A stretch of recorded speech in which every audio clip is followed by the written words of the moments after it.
ಓಂ ಶ್ರೀ ಗುರುಭ್ಯೋ ನಮಃ. ಓಂ ಶ್ರೀ ಸದ್ಗುರು ನರಸಿಂಹ ಪ್ರಭು ದೇವಾಯ ನಮಃ. ಎಲ್ಲ ಆತ್ಮಜ್ಯೋತಿಗಳಿಗೆ ಸಾಷ್ಟಾಂಗ ಪ್ರಣಾಮಗಳು. ಭಗವದ್ಗೀತಾ ಸತ್ಸಂಗಕ್ಕೆ ತಮ್ಮೆಲ್ಲರಿಗೂ ಆದರದ ಸ್ವಾಗತ. ಇದು ನಾವು ಭಗವದ್ಗೀತೆಯ 5ನೇ ಅಧ್ಯಾಯ ಕರ್ಮ ಸನ್ಯಾಸ ಯೋಗದ 21ನೇ ಶ್ಲೋಕದಿಂದ 29ನೇ ಶ್ಲೋಕದವರೆಗೂ ಮನನ ಮಾಡೋಣ. ಹಿಂದಿನ ತರಗತಿಯಲ್ಲಿ 20ನೇ ಶ್ಲೋಕದವರೆಗೂ ಮನನವನ್ನ ಮುಗಿಸಿದ್ವಿ.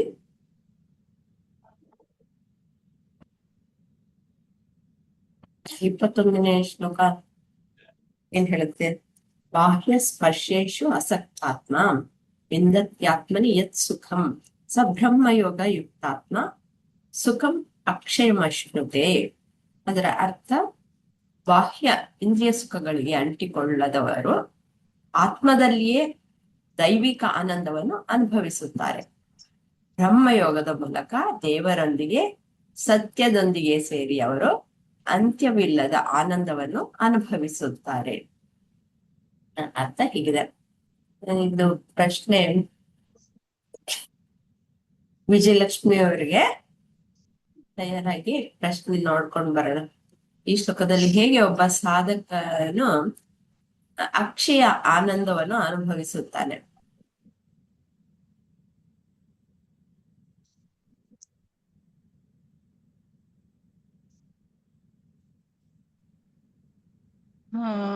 ಒಬ್ಬ ಸಾಧಕನು ಅಕ್ಷಯ ಆನಂದವನ್ನು ಅನುಭವಿಸುತ್ತಾರೆ ಹೇಗೆ ಅಂತೇಳಿ ಅಂದ್ರಮ್ಮ, ಇಲ್ಲಿ ಈ ಸಾಧಕನು ಏನ್ ಮಾಡ್ತಾನ ಅಂದ್ರಮ್ಮ, ಇವನ್ ತನ್ನ ಇಂದ್ರಿಯಗಳನ್ನ ಮೊದಲು ಈ ದೇಹ ಮನ ಬುದ್ಧಿ ನಾನಲ್ಲ ಅಂತ ಹೇಳಿ ತಿಳ್ಕೊಂಡು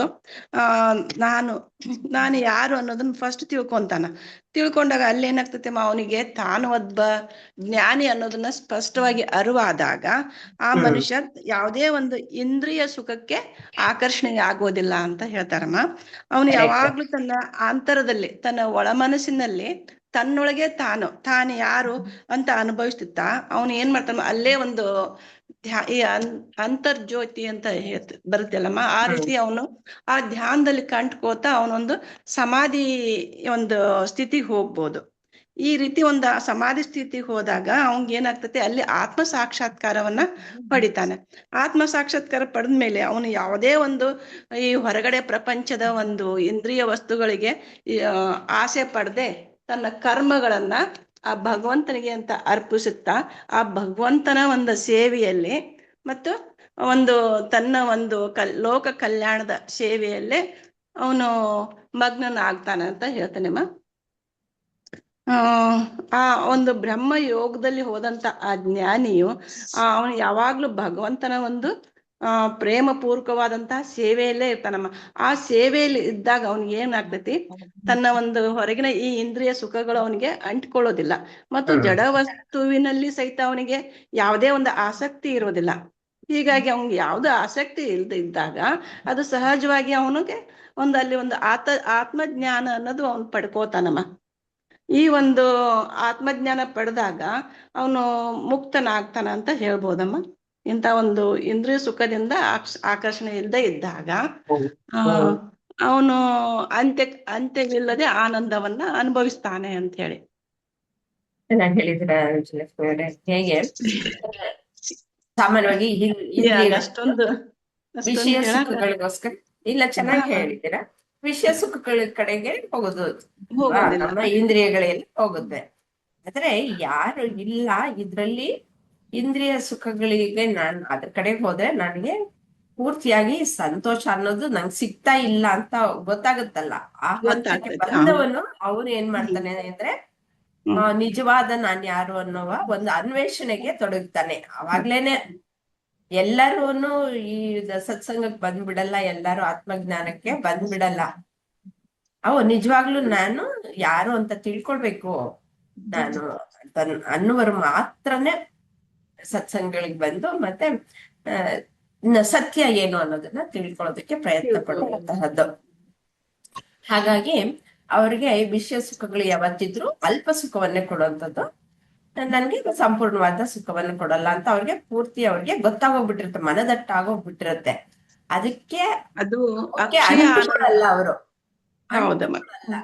ಏನು ಒಳ್ಳೇದ್ ಬಂದ್ರು ಸರಿ ಕೆಟ್ಟದ್ ಬಂದ್ರು ಸರಿ ಒಂದೇ ರೀತಿಯಲ್ಲಿ ನೋಡ್ತಾರೆ. ಯಾವಾಗ ಅಂಟ್ಕೊಳಲ್ವೋ ಅವಾಗ ನಮ್ಗೆ ಕಷ್ಟ ಅನ್ನೋ ಆಗಲ್ಲ, ದುಃಖ ಆಗಲ್ಲ. ಏನಾದ್ರು ಬಂದಾಗ ಏನು ಹಿರಿ ಹಿಗ್ಗಿ ಕುಣಿದಾಡಲ್ಲ. ಹೀಗೆ ಅವ್ನ್ ಸಹಜ ಸ್ಥಿತಿ ಒಳಗಿರ್ತಾನ, ಯಾವಾಗ್ಲೂ ಒಂದೇ ರೀತಿಯಲ್ಲಿ ಇರ್ತಾರೆ. ಅಂತವ್ರಿಗೆ ಏನು ಆಗತ್ತೆ, ತನ್ನ ಸ್ವಸ್ಥಾನದಲ್ಲಿ ನಿಲ್ಲೋದಕ್ಕೆ ಸಾಧ್ಯ ಆಗತ್ತೆ. ಅದೇ ಒಳಕ್ ತಗೊಂಡ್ ಹೋಗು ಅಂತಂದ್ರೆ ಒಳಕ್ ಎಲ್ಲಿಗೆ ತಗೊಂಡ್ ಹೋಗ್ತೀರ, ಅಲ್ಲಿರ್ತಾನೆ, ತನ್ನ ನಿಜ ಸ್ವರೂಪದಲ್ಲಿ ನಿಲ್ತಾನೆ. ನಿಜ ಸ್ವರೂಪ ಅಂತಂದ್ರೆ ಏನು, ಅದು ನಮ್ಮ ಆತ್ಮ ಸ್ವರೂಪ ಏನು, ನಮ್ಮ ನಿಜ ಸ್ವರೂಪ ಲಕ್ಷಣ ಏನು, ಸಚ್ಚಿದಾನಂದ ಸ್ವರೂಪ ಅಲ್ವಾ. ಸಚ್ಚಿದಾನಂದ ಸ್ವರೂಪ. ಅದಕ್ಕೆ ಅವನು ಆನಂದ ಸ್ವರೂಪಿ. ಯಾವಾಗ ಈ ಹೊರಗಡೆ ಹೋಗೋದು ಬಿಡುತ್ತೋ ಅವನು ಅಲ್ಲಿ ಸಚ್ಚಿದಾನಂದ ಸ್ವರೂಪದಲ್ಲಿ ನೆಲೆ ನಿಲ್ತಾನೆ. ಅವಾಗ ಆನಂದವನ್ನ ಗಳಿಸ್ತಾನೆ. ಯಾಕೆಂದ್ರೆ ಆತ್ಮನಲ್ಲೇ ಇರುವಂತಹದ್ದು. ಈ ಹೊರಗಡೆಯಿಂದ ವಿಷವಸ್ತುಗಳಿಂದ ಬರ್ತಾ ಇದೆ ಸುಖ ಅನ್ನೋದು ಅನ್ಕೊಂಡಿರ್ತಾನಲ್ಲ, ಅದು ತಪ್ಪು ಅಂತ ಅವನಿಗೆ ಗೊತ್ತಾಗೋಗ್ಬಿಡುತ್ತೆ. ಅದೇನೋ ಕ್ಷಣಿಕವಾದದ್ದು ಬಂದಿದ್ದು ಸಹ ನನ್ನ ಆತ್ಮನ ಆನಂದ ಅನ್ನೋದೇ ಪ್ರತಿಫಲನ ಆಗಿರುವಂತದ್ದು ಕ್ಷಣಿಕ ಕಾಲದಲ್ಲಿ ಅನ್ನೋದು ಸಹ ಅರ್ಥ ಆಗೋಗ್ಬಿಟ್ಟಿರುತ್ತೆ. ನಾವು ಬಾಹ್ಯ ವಸ್ತುಗಳಿಂದ ಇವಾಗ ಕಾಫಿ ಕುಡಿತೀವಿ, ನಮ್ಗೆ ಕಾಫಿ ಕುಡಿದ ಮೇಲೆ ಆನಂದ ಆಗತ್ತೆ ಅಂತ ಬಿಟ್ಟು ಅಂತೀವಿ. ಅದು ಕಾಫಿಯಿಂದ ಅಲ್ಲ ಬರೋದು, ಕಾಫಿಯಿಂದನೇ ಬರೋದಾದ್ರೆ 10 ಲೋಟ ಕುಡಿದ್ಮೇಲೂ ಅದೇ ಇನ್ನು ಜಾಸ್ತಿ ಜಾಸ್ತಿ ಆಗ್ಬೇಕು, ಇಲ್ಲ ವಾಂತಿ ಆಗತ್ತೆ ಅಲ್ವಾ. ಆದ್ರಿಂದ ಕಾಫಿಯಿಂದ ಅಲ್ಲ ಆನಂದ ಸಿಗೋದು, ನಮ್ಗೆ ಅದ್ರಲ್ಲಿ ಆಕರ್ಷಣೆ ಇರುತ್ತೆ. ಅದು ಕುಡ್ದಾಗ ಮನಸ್ಸು ತಣ್ಣಗಾಗತ್ತೆ, ಅವಾಗ ಆತ್ಮನ ಆನಂದ ಅನ್ನೋದು ಅಲ್ಲಿ ಪ್ರತಿಫಲನ ಆಗತ್ತೆ. ಆಮೇಲೆ ಅದಾದ್ಮೇಲೆ ಸ್ವಲ್ಪ ಹೊತ್ತಾದ್ಮೇಲೆ ಮತ್ತೆ ಮತ್ತೆ ಇರೋದಿಲ್ಲ ಆಗತ್ತೆ. ಅಂದ್ರೆ ಅದನ್ನ ಅರ್ಥ ಮಾಡ್ಕೊಂಡಿರ್ತಾನೆ. ಅವಾಗ ಇದ್ರು ಆಯ್ತು ಇಲ್ದೇ ಇದ್ರು ಆಯ್ತು ಅನ್ನೋದ್ರಲ್ಲಿ ತಳಮಳಗೊಳ್ಳಲ್ಲ ಮನಸ್ಸು ಅವಾಗ. ಹಾಗಂದ್ಬಿಟ್ಟು ಅವನು ಏನು ಅನುಭವಿಸಲ್ಲ ಅಂತ ಅಲ್ಲ. ಇರ್ತಾನೆ, ಎಲ್ಲದ್ರಲ್ಲೂ ಇರ್ತಾನೆ. ಶ್ರೀಕೃಷ್ಣ ಚೆನ್ನಾಗೇ ಅಲ್ವಾ ಜೀವನ ಮಾಡಿದ್ದು. ಮತ್ತೆ ಮಾಡ್ತಾ ಇರೋದನ್ನು ಅದೇನೆ, ನೀನ್ ಸುಮ್ನೆ ಕೂತ್ಕೊಂಡ್ಬಿಡ, ನೀನು ಕೈ ಕಟ್ಕೊಂಡ್ ಕೂತ್ಕೊಂಡ್ಬಿಡ, ನೀನ್ ಮಾಡ್ಬೇಕಾಗಿರೋದನ್ನ ಮಾಡ್ಬೇಕು ಅಂತ ಮಾಡ್ಬೇಕು. ಆದ್ರೆ ನೀನ ಅರ್ಥ ಮಾಡ್ಕೊಳ್ಬೇಕು. ಏನು ನೀನ್ ಹೇಗೆ ಅಂಟುಕೊಳ್ಳದೆ, ನೀನ್ ಅಂಟ್ಕೊಂಡ್ರೆ ನೋಡು ಈ ತರ ಬಿಲ್ಲು ಬಾಣ ಎಲ್ಲಾನು ಬಿಸಾಕ್ಬಿಟ್ಟು ಕೂತ್ಕೊಳ್ತೀಯ, ನೀನ್ ಅದನ್ ಬಿಡು ಅಂತ ಹೇಳ್ತಾ ಇರೋದು. ನೀನ್ ಯಾವಾಗ ಅಂಟ್ಕೊಳ್ತೀಯ ಅವಾಗ ಈ ತರ ದುಃಖಕ್ಕೆ ಒಳಗಾಗ್ತೀಯ, ಮೋಹಕ್ಕೆ ಒಳಗಾಗ್ತೀಯ. ನೀನ್ ಯಾವಾಗ ಅಂಟ್ಕೊಳಲ್ವೋ ಆವಾಗ ನಿನ್ನ ಕರ್ತವ್ಯ ಅನ್ನೋದು ಏನು ಅನ್ನೋದು ನಿನಗೆ ಸರಿಯಾಗಿ ಗೊತ್ತಿರುತ್ತೆ, ಸ್ಪಷ್ಟತೆ ಅನ್ನೋದು ಚೆನ್ನಾಗಿರುತ್ತೆ. ಮತ್ತೆ ಮನಸ್ಸು ಸಹ ಒಂದು ನಿರ್ಮಲವಾಗಿರುತ್ತೆ, ಶಾಂತಿಯನ್ನ ಅನುಭವಿಸ್ತೀಯ. ಯಾವಾಗ್ಲೂ ನಾನ್ ಯಾರು ಅಂತ ತಿಳ್ಕೊಂಡ್ಬಿಟ್ರೆ ನಾನು ನನ್ ಮನೇಲಿ ಬಂದ್ ನಾನು ಇದ್ದಾಗೆ ಅನ್ಸುತ್ತೆ, ಇಲ್ದಿದ್ರೆ ಅಲ್ದಾಡ್ತಾ ಇರೋ ತರ ಆಗತ್ತೆ. ಪ್ರಪಂಚ ಎಲ್ಲ ಅಲ್ಕೊಂಡ್ ಬಂದ್ರು ಸಹ ನನ್ ಮನೆಗ್ ಬಂದ್ ಕೂತ್ಕೊಂಡ್ರೆ ತಾನೆ ನನಗ್ ನೆಮ್ಮದಿ. ಹಾಗೆ ನನ್ನ ನಿಜ ಸ್ವರೂಪವನ್ನ ತಿಳ್ಕೊಂಡಾಗ ಹಾಗೇನೆ ಪರಮಾನಂದ ಆಗತ್ತೆ.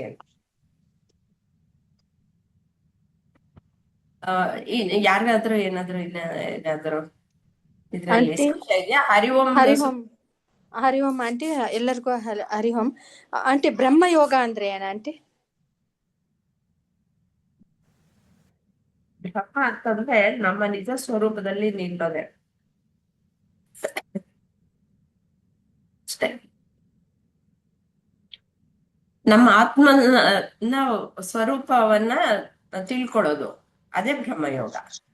ಬ್ರಹ್ಮ ವಿದ್ಯಾಯಾಮ್ ಯೋಗ ಶಾಸ್ತ್ರೇ ಅಂತ ಬರುತ್ತಲ್ಲಮ್ಮ, ಅದು ಅದ್ರಲ್ಲಿ ಬ್ರಹ್ಮ ವಿದ್ಯಾಯಾಮ್. ಸರಿ ಆಂಟಿ, ನಮ್ಮ ನಿಜ ಸ್ವರೂಪ ತಿಳ್ಕೊಳ್ಳೋದು ಬ್ರಹ್ಮ ಯೋಗ. ಸರಿ ಆಂಟಿ, ಆಯ್ತು, ಥ್ಯಾಂಕ್ಸ್. ಬ್ರಹ್ಮ ಅಂದ್ರೆ ಸತ್ಯ, ಬೃಹತ್ ಅಂತ ಬಿಟ್ಟು ಎಲ್ಲ ಕಡೆ ಯಾವ್ದು ವ್ಯಾಪಿಸ್ಕೊಂಡಿದ್ಯೋ ಅದು, ಅದಕ್ಕಿಂತ ಇನ್ನು ಮೇಲಿನದ್ದು ಯಾವ್ದು ಇಲ್ಲ, ಎಲ್ಲವೂ ಅದೇನೆ. ಅದನ್ನ ತಿಳ್ಕೊಳ್ಳೋದೆ ಬ್ರಹ್ಮವಿದ್ಯೆ, ಬ್ರಹ್ಮಯೋಗ ಎಲ್ಲ. ಸರಿ ಆಯ್ತು ಥ್ಯಾಂಕ್ಸ್. ಚಾಂಟಿಂಗ್ ಎಲ್ಲ ಆಯ್ತು ಸುಮತಿ, ಲಾಸ್ಟ್ ಅಲ್ಲಿ ನೋಡೋಣ ನಿಮ್ದು. ಸರಿ ಆಂಟಿ, ಪರವಾಗಿಲ್ಲ, ನಾನು ಲೇಟಾಗಿ ಜಾಯಿನ್ ಆದೆ, ಸಾರಿ. ಲಾಸ್ಟ್ ಅಲ್ಲಿ ನೋಡಿ. ಆಯ್ತು ಪರವಾಗಿಲ್ಲ ಆಂಟಿ, ನಾನು ಕೇಳಿಸ್ಕೊಂತೀನಿ. 22 ಲಕ್ಷ್ಮಿ ಅವ್ರಿಗೆ ಈಗ ಕ್ವಶನ್. ಇದು ಏನ್ ಹೇಳುತ್ತೆ ಅಂದ್ರೆ, ಏಹಿ ಸಂಸ್ಪರ್ಶಜಾ ಭೋಗ ದುಃಖ ಯೋನಯ ಏವತೆ ಆದ್ಯಂತವಂತ ಕೌಂತೆಯ ನತೇಶು ರಮತೆ ಬುಧಃ. ಇಂದ್ರಿಯ ವಸ್ತುಗಳ ಸಂಪರ್ಕದಿಂದ ಉಂಟಾಗುವ ಸುಖಗಳು ಲೌಕಿಕ ಮನಸ್ಸಿನ ಜನರಿಗೆ ಆನಂದದಾಯಕವೆಂದು ಕಂಡು ಬಂದರು, ಅವು ನಿಜಕ್ಕೂ ದುಃಖದ ಮೂಲಗಳಾಗಿವೆ. ಹಾಗಾಗ್ಲೇ ನಾವು ಮಾತಾಡಿದ್ವಿ ಇದ್ರ ಬಗ್ಗೆ ಅಲ್ವಾ. ಅವು ನಿಜಕ್ಕೂ ದುಃಖದ ಮೂಲಗಳಾಗಿವೆ. ಓ ಕುಂತಿಯ ಪುತ್ರನೇ, ಅಂತಹ ಸುಖಗಳಿಗೆ ಆರಂಭ ಮತ್ತು ಅಂತ್ಯವಿರುತ್ತದೆ, ಆದ್ದರಿಂದ ಜ್ಞಾನಿಗಳು ಅವುಗಳಲ್ಲಿ ಆನಂದ ಪಡೋದಿಲ್ಲ. ಇದು ಮುಂದುವರೆದ ಭಾಗವನ್ನ ಅವ್ರು ಹೇಳ್ತಾ ಇದ್ದಾರೆ ಲಕ್ಷ್ಮಿಯವರೇ.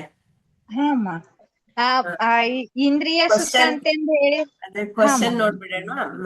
ಜ್ಞಾನಿಗಳು ಏಕೆ ವಿಷಯ ಲೋಲುಪರಾಗುವುದಿಲ್ಲ. ಹಾಮ್ಮ ಈಗ ಇಂದ್ರಿಯ ಸುಖ ಅನ್ನೋದು ನಮಗ ಕ್ಷಣಿಕ ಅಷ್ಟ ರೀ.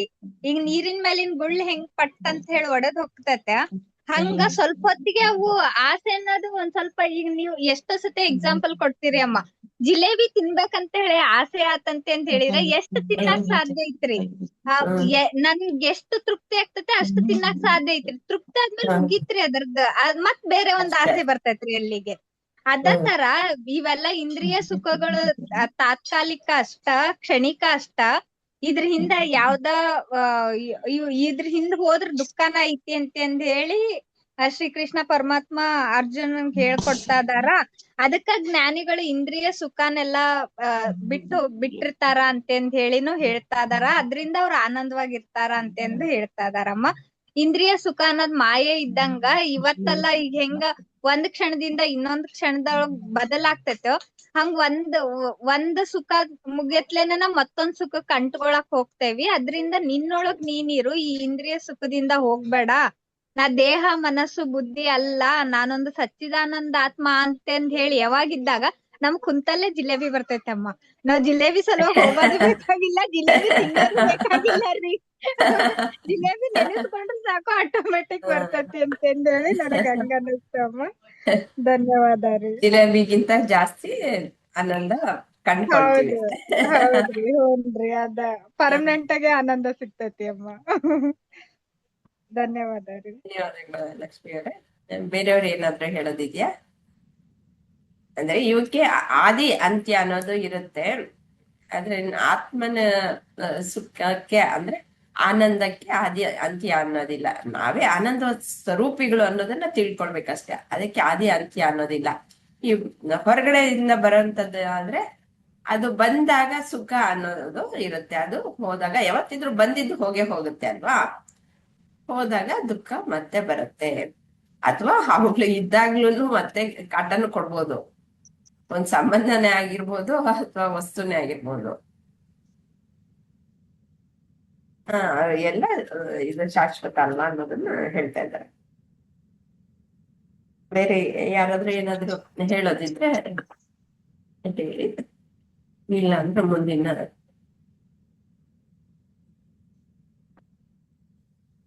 ಶ್ಲೋಕಕ್ಕೆ ಹೋಗೋಣ.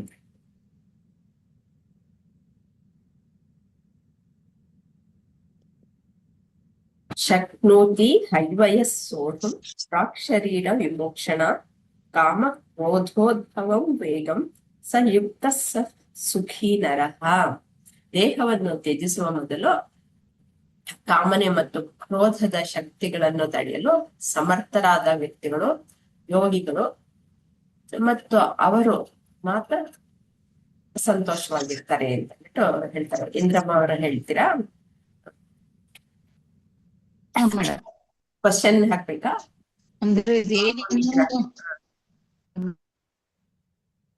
ಯಾರು ಈ ಶ್ಲೋಕದ ಪ್ರಕಾರ ಯಾರು ಸುಖಿ, ಯೋಗಿ ಯಾರು ಮತ್ತೆ ಸುಖಿ? ಯೋಗಿ ಅಂದ್ರೆ ಫಸ್ಟ್ ಗೆ ಯಾರು ಅನ್ನೋದನ್ನ ಹೇಳಿ. ನಾವು ಯಾಕಂದ್ರೆ ಯೋಗಿ ಯೋಗಿ ಯೋಗಿ ಅನ್ನೋದು ಇಡೀ ಭಗವದ್ಗೀತೆಯಲ್ಲಿ ಬಂದಿರುವಂತಹದ್ದೇ. ಯೋಗಿ, ಮುನಿ ಇದೆಲ್ಲಾನು ಅದು ನಾವು ಸರಿಯಾಗಿ ಪೂರ್ತಿಯಾಗಿ ತಿಳ್ಕೊಳ್ಬೇಕು. ಅಲ್ಲಿ ಸ್ಪಷ್ಟತೆ ಬರ್ಬೇಕು. ಯೋಗಿ ಯಾರು? ಹಾ ಮೇಡಮ್, ಯೋಗಿ ಅಂತ ಹೇಳಿದ್ರೆ ನಾವು ಎಲ್ಲವನ್ನ ತ್ಯಜಿಸಿದವನು ಅಂತ ಒಂದು ಪದದ ಅರ್ಥ ಕೊಡ್ಸ್ಕೊಡ್ತೇವೆ. ಆದ್ರೆ ಯೋಗಿ ಅಂದ್ರೆ ಹಾಗಲ್ಲ, ಎಲ್ಲಾ ಕರ್ಮವನ್ನ ಮಾಡ್ತಿರ್ತಾನೆ. ನಾವು ಇಲ್ಲಿಂದ ಒಂದು 4 ಅಧ್ಯಾಯಗಳನ್ನ ಭಗವದ್ಗೀತೆಯಲ್ಲಿ ನೋಡ್ಕೊಂತ ಬಂದ್ವಿ. ಅದ್ರಲ್ಲಿ ಕರ್ಮ ಯೋಗನೋ ಜ್ಞಾನ ಯೋಗನೋ ಯಾವ ಇದನ್ನ ಅಂತ ಹೇಳಿ ಅರ್ಜುನನ್ ಕೂಡ ಗೊಂದಲಕ್ಕೊಳಗಾಗ್ಬಿಟ್ಟಿದ್ದಾನೆ. ನಮ್ಗಂತೂ ಇನ್ನು ಅದು ಕರ್ಮಯೋಗದ ಮೂಲಕ ನಾವು ಒಂದು ಇದನ್ನ ಪಡಿಬಹುದಾ, ಅಥವಾ ಇದೆಲ್ಲದಕ್ಕೂ ಕೂಡ ಜ್ಞಾನ ಯೋಗನೇ ಸರಿ ಅಂತ ನನ್ಗೆ ಅನಿಸ್ತದೆ. ಈ ಜ್ಞಾನ ಯೋಗದಿಂದ ಇದನ್ನ ಮಾಡಿದಾಗ ದೇಹವನ್ನು ತ್ಯಜಿಸುವಾಗ ಮೊದಲು ಆ ಯೋಗಿ ಏನ್ ಮಾಡಿರ್ತಾನೆ, ಅಂದ್ರೆ ಯಾವ ಇಂದ್ರಿಯಗಳ ಕಾಮನೆಗಳಿಗೆ ಅವನು ಒಳಗಾಗೋದಿಲ್ಲ. ಅವನಿಗೆ ಗೊತ್ತಿದೆ ಒಂದು ಇದನ್ನೆಲ್ಲ ನಾನು ಅನುಭವಿಸಿದ್ರು ಕೂಡ ನಾನು ಕರ್ಮದ ಫಲವನ್ನ ತ್ಯಾಗ ಮಾಡ್ತೇನೆ. ಅದು ಪ್ರಾಪಂಚಿಕವಾಗಿ ನನಗೆ ಅನುಕೂಲತರವಾಗಿದ್ರು ಕೂಡ ನಾನು ಮಾಡ್ತೇನೆ, ಕರ್ಮವನ್ನ ಮಾಡ್ತೇನೆ. ಜ್ಞಾನದ ಮೂಲಕ ನಾನು ಯೋಗಿಯ ರೂಪದಲ್ಲಿ ಯಾವ ಒಂದು ಅಪೇಕ್ಷೆ ಇಲ್ಲದೆ ಒಂದು ಕಮಲದ ಹೂ ಇದ್ದ ಹಾಗೆ ಈ ಒಂದು ಸಾಂಸಾರಿಕ ಜೀವನದಲ್ಲಿ ಇದ್ದುಕೊಂಡು ನಾನು ಕಾಮನೆಯನ್ನ ಗೆಲ್ತೀನಿ. ಅಥವಾ ಈ ತರ ಕರ್ಮದ ಯೋಗಿ ಕರ್ಮ ಮಾಡ್ತಾನೋ ಅವನು ಯೋಗಿ ಆಗ್ಬೋದು. ಒಂದು ದೇವಸ್ಥಾನಕ್ಕೆ ಹೋಗ್ಬೇಕಾದ್ರೆ ನಾವು ನಾನಾ ಮಾರ್ಗಗಳನ್ನ ಹೋದ್ರು ಕೂಡ ಅಲ್ಲಿರ್ತಕ್ಕಂಥ ಗರ್ಭಗುಡಿಗೆ ಒಂದೇ ಬಾಗ್ಲಿರ್ತದೆ. ಆ ಪರಮಾತ್ಮನನ್ನ ಮುಟ್ಲಿಕ್ಕೆ ಅನೇಕ ಮಾರ್ಗಗಳಿಂದ ಹೋದ್ರು ಆ ಗರ್ಭಗುಡಿಗೆ ಒಂದು ದೇವರನ್ನ ನೋಡ್ಲಿಕ್ಕೆ ಒಂದೇ ದಾರಿ ಇರ್ತದೆ. ಈಗ ಯಾವುದೇ ದೇವಸ್ಥಾನದಲ್ಲಿ ನಾವು ಕ್ಯೂ ನಿಂತ್ಕೊಂಡು ಹೋದ್ರುನು ಒಂದು ಸ್ಪೆಷಲ್ ಕ್ಯೂ ಅಂತ ಹೇಳ್ತಾರೆ, ಒಂದು ಜನರಲ್ ಕ್ಯೂ ಅಂತ ಹೇಳ್ತಾರೆ. ಯಾವುದೇ ಕ್ಯೂನಲ್ಲಿ ಹೋದ್ರು ಕೂಡ ಅಲ್ಲಿ ಪರಮಾತ್ಮನ ದರ್ಶನ ಆಗೋದು ಒಂದೇ ಆಗಿರ್ತದೆ. ಅಂದ್ರೆ ಯಾವ ಮೂಲಕ ಆಗ್ಲಿ, ಯಾವ ಒಂದು ಇದರಿಂದ ಹೋದ್ರು ಕೂಡ ಪರಮಾತ್ಮನನ್ನ ಮುಟ್ಟುವುದೇ ಆಗಿರ್ತದೆ. ಆದ್ರೆ ಅದೇ ತರಹ ನಮ್ಮ ಶರೀರದಲ್ಲಿರ್ತಕ್ಕಂತಹ ಈ ಒಂದು ಇದನ್ನ ತ್ಯಜಿಸ್ಬೇಕಾದ್ರೆ, ಬಿಡುವುದಕ್ಕೆ ಮುಂಚೆ ಈ ಒಂದು ಜೀವಾತ್ಮ ಈ ದೇಹವನ್ನ ಬಿಟ್ಟು ಹೋಗ್ಬೇಕಾದ್ರೆ ನಾವು ಏನ್ ಅಂದ್ರೆ, ಯಾರು ಕಾಮಕ್ರೋಧಗಳಿಂದ ಉಂಟಾದ ವೇಗವನ್ನ ತಡೆಯಲು ಸಮರ್ಥರಾಗಿರ್ತಾರೋ ಅಂತ ವ್ಯಕ್ತಿಗಳು ಯೋಗಿಗಳಂತ ಇಲ್ಲಿ ಹೇಳ್ತಿದ್ದಾರೆ. ಎಲ್ಲಾ ಕಾಮಕ್ರೋಧಗಳು ಇದ್ರೂ ಕೂಡ ಆ ಕಾಮನೆಗಳನ್ನ ನಾವು ಅನುಭವಿಸ್ತೇವೆ. ಈಗ ಹೂವಿನ ವಾಸನೆ ತೆಗೆದುಕೊಳ್ತೇವೆ, ಆಮೇಲೆ ಕಾಫಿ ಯಾವುದೇ ಒಂದು ಅಭ್ಯಾಸವನ್ನ ಮಾಡ್ತೇವೆ, ಅದನ್ನ ಬಿಡಿಸ್ಕೊಳ್ಳೋದು ಬಹಳ ಕಷ್ಟ ಆಗ್ತದೆ. ಆದ್ರೆ ಯೋಗಿ ಹಾಗಲ್ಲ, ಅದು ಸಿಗ್ಲೇಬೇಕು ಅಂತ ಏನೋ ಒಂದು ಇದಿರೋದಿಲ್ಲ. ಅವನು ಕ್ರಮಬದ್ಧವಾದಂತಹ ಜೀವನಕ್ಕೆ ತನ್ನ ಜೀವನವನ್ನ ಅಳವಡಿಸ್ಕೊಂಡ್ ಬಿಟ್ಟಿರ್ತಾನೆ, ಅದೇ ತರ ನಡೀತಾನೆ. ಮತ್ತೆ ಅವ್ನಿಗೆ ಯಾವ ಕ್ರೋಧನೆ ಆಗ್ಲಿ, ಯಾವುದೇ ಒಂದು ಆಸೆ ಆಗ್ಲಿ ಅದನ್ನೇ ಒಳಗಡೆ ಇರೋದಿಲ್ಲ. ಕೆಲವು ಸರಿ ಅವನು ಯಾವುದೇ ಒಂದು ಅನುಭವಿಸಿದ್ರು ಕೂಡ ಅದಕ್ಕೆ ಪ್ರತಿಫಲವಾಗಿ ಏನನ್ನು ಅಪೇಕ್ಷೆ ಇಲ್ಲದೆ ಅವನು ನಿರೋಗಿಯಾಗಿ ಅಥವಾ ನಿರ್ಯೋಗಿಯಾಗಿ ಅವನ ಕೆಲಸವನ್ನ ಮಾಡ್ತಿರ್ತಾನೆ. ಅದೇ ತರಹವನ್ನ ತ್ಯಜಿಸುವ ಮೊದಲು ಕಾಮನೆ ಮತ್ತು ಕ್ರೋಧದ ಶಕ್ತಿಗಳನ್ನು ತಡೆಯಲು ಸಮರ್ಥರಾದ ವ್ಯಕ್ತಿಗಳು ಯೋಗಿಗಳು ಅಂತ ಇಲ್ಲಿ ಈ ಶ್ಲೋಕದಲ್ಲಿ ಹೇಳ್ತಾ ಇದ್ದಾರೆ. ಅಂದ್ರೆ ದೇಹವನ್ನ ತ್ಯಜಿಸಬೇಕಾದ್ರೆ ನಮಗೆ ಕಾಮಕ್ರೋಧ ಅಂತ ಉದಾಹರಣೆಗಳನ್ನ ನೋಡ್ತೇವೆ. ಸಾಯ್ಬೇಕಾದ್ರೆ ಅಥವಾ ಪ್ರಾಣ ಒಂದು ತ್ಯಜಿಸ್ಬೇಕಾದ್ರೆ ಬಹಳ ಹಿಂಸೆ ಆಗುತ್ತಂತೆ, ಪ್ರಾಣ ಹೋಗ್ಬೇಕಾದ್ರೂ ಕೂಡ. ಆಗ ಯಾವ್ದು ಒಂದು ಸ್ಮರಣೆ, ನಮಗೆ ಯಾರು ಹತ್ತಿರವಾಗಿರ್ತಾರೆ ಅವರ ಹೆಸರುಗಳನ್ನ ಕರೆಯೋದು ಸಹಜವಾಗಿರ್ತದೆ. ಅಮ್ಮ ಅನ್ನೋದು, ಅಥವಾ ಮನೇಲಿ ಇರ್ತಕ್ಕಂತಹ ಮಕ್ಕಳ ನೆನೆಸ್ಕೊಳ್ಳೋದು, ಅವರ ಹೆಸರನ್ನ ಹೋಗುವುದು ಅಂತ ಹೇಳಿ ಇದು ಮಾಡ್ತೇವೆ. ಆದ್ರೆ ಇದೆಲ್ಲ ಒಂದು ಯೋಗಿ ಆಗಿರೋನು ಅವನ್ ತನ್ನ ಜೀವನದಲ್ಲಿ ಪರಮಾತ್ಮನನ್ನ ನೆನ್ಸ್ಕೊಂಡು ಇದನ್ನ ಮಾಡ್ಕೊಂಡ್ ಬಿಟ್ಟಿರ್ತಾನೆ, ರೂಢಿಯಾಗಿರುತ್ತೆ ಅವನಿಗೆ. ನನ್ ಪ್ರಾಣ ಹೋಗ್ತಾ ಇದೆ ಅಂದ್ರೂ ಕೂಡ ನಾನು ಯಾರಲ್ಲ ಅಂತ ಅವನಿಗೆ ಗೊತ್ತಿದೆ. ಒಂದು ಆತ್ಮದ ಒಂದು ಅರಿವಿನಿಂದ ನಾನು ಈ ದೇಹನ ಬಿಡ್ತಾ ಇದ್ದೀನಿ, ಈ ಬಟ್ಟೆಯನ್ನ ಅಥವಾ ಈ ದೇಹವನ್ನ ನಾನು ತ್ಯಜಿಸಿ ಮತ್ತೊಂದು ಹೊಸ ದೇಹಕ್ಕೆ ಹೋಗ್ತೀನಿ ಅಂತಕ್ಕಂತಹ ಒಂದು ಕಲ್ಪನೆ ಅಥವಾ ಅವನಿಗೆ ಆ ಜ್ಞಾನ ಇರ್ತದೆ. ಅವನ್ಗೆ ಸಾವನ್ನು ಕೂಡ ಒಂದು ಸ್ವೀಕಾರ ಮಾಡ್ತಾನೆ ಪ್ರೀತಿಯಿಂದ. ಈ ದೇಹದಿಂದ ನನ್ನ ಪ್ರಾಣ ಹೋಗ್ತಾ ಇದೆ ಅಂದ್ರೂ ಕೂಡ ಯಾವ ಗೊಂದಲಕ್ಕೆ ಒಳಗಾಗಿ ತನ್ನ ಪ್ರಾಣವನ್ನ ಬಿಡ್ತಕ್ಕಂತ ಒಂದು ಅರಿವು ಅವನಿಗೆ ಇರ್ತದೆ.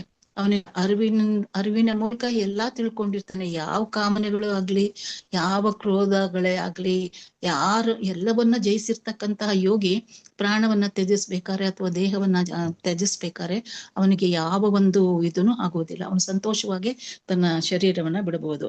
ಇತ್ತೀಚೆಗೆ ನಮ್ಮಲ್ಲಿ ಒಂದು ಭಾವನೆ ಬಂದ್ಬಿಟ್ಟಿದೆ, ನಾನು ಈಗ ಯಾಕೆ ಆತ್ಮಜ್ಞಾನ ಪಡೆಯಕ್ ಹೋಗ್ಬೇಕು, ಯಾಕೆ ಸತ್ಸಂಗಕ್ಕೆ ಹೋಗ್ಬೇಕು, ಯಾವ್ಯಾವ ಒಂದು ಆತ್ಮದ ಬುಕ್ಕುಗಳನ್ನ ಭಗವದ್ಗೀತೆ ನಾನು ಯಾಕೆ ಓದ್ಬೇಕು, ಅಥವಾ ಉಪನಿಷತ್ತುಗಳನ್ನ ವೇದಗಳನ್ನ ಯಾಕೆ ನಾನು ತಿಳ್ಕೋಬೇಕು, ನನ್ಗಿನ್ನ ವಯಸ್ಸಾಗ್ಲಿ ಅಂತಕ್ಕಂಥ ಭಾವನೆ ಬಹಳ ಯುವಕರಲ್ಲಿ, ನಮ್ಮಲ್ಲೂ ಮುಂಚೆ ಹಂಗೆ ಇತ್ತು, ನನ್ಗೇನ್ ವಯಸ್ಸಾಗ್ಬಿಡ್ತಾ ಆಗ್ಲೇ ಹೋಗ್ಲಿಕ್ಕೆ ಅಂತ.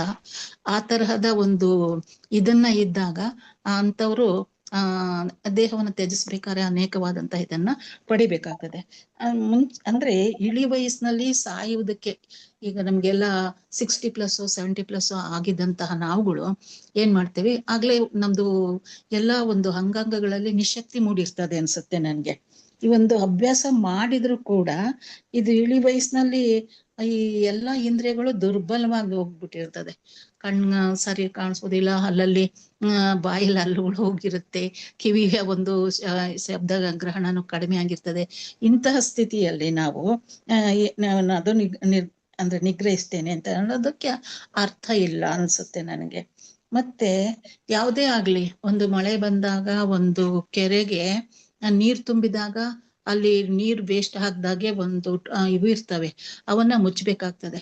ಒಣ ಕೆರೆನೆ ಬತ್ತೋದ್ಮೇಲೆ ಏನ್ ಮುಚ್ಚಿದ್ರೆ ಏನ್ ಫಲ, ಈ ತರ ಆಗತ್ತೆ. ಅದಕ್ಕೆ ನಮ್ಗೆ ಒಂದು ಶಕ್ತಿ ಇದ್ದಾಗ್ಲೇ ಆಗ್ಲಿ, ಅಥವಾ ಯಾವ ಏಜನ್ನು ನೋಡ್ದಲ್ಲೇ ಇಂದ್ರಿಯ ವಸ್ತುಗಳನ್ನ ಆಕರ್ಷಣೆ ಮಾಡ್ಕೊಳ್ಳೋದಲ್ಲೇ ಇಂದ್ರಿಯಗಳನ್ನ ಕಂಟ್ರೋಲ್ ಮಾಡ್ಕೊಂಡು ನಮ್ಮ ಮಾನಸಿಕ ಸ್ಥಿತಿಯನ್ನ ಪರಬ್ರಹ್ಮನ ಒಂದ್ ಕಡೆಗೆ ಹೋಗಿದಾಗ ಎಲ್ಲವೂ ಕೂಡ ನಿಗ್ರಹ ಮಾಡ್ಕೊಂಡು ನಾವು ಅಂದ್ರೆ ಇಂದ್ರಿಯ ನಿಗ್ರಹನೇ ಇದಕ್ಕೆ ಒಂದು ಇಂದ್ರಿಯ ನಿಗ್ರಹ ಬಂದ್ರೆ ಎಲ್ಲಾನು ಮೋಸ್ಟ್ಲಿ ಬಂದ ಹಾಗ ಅನ್ಸುತ್ತೆ ನನ್ಗೆ.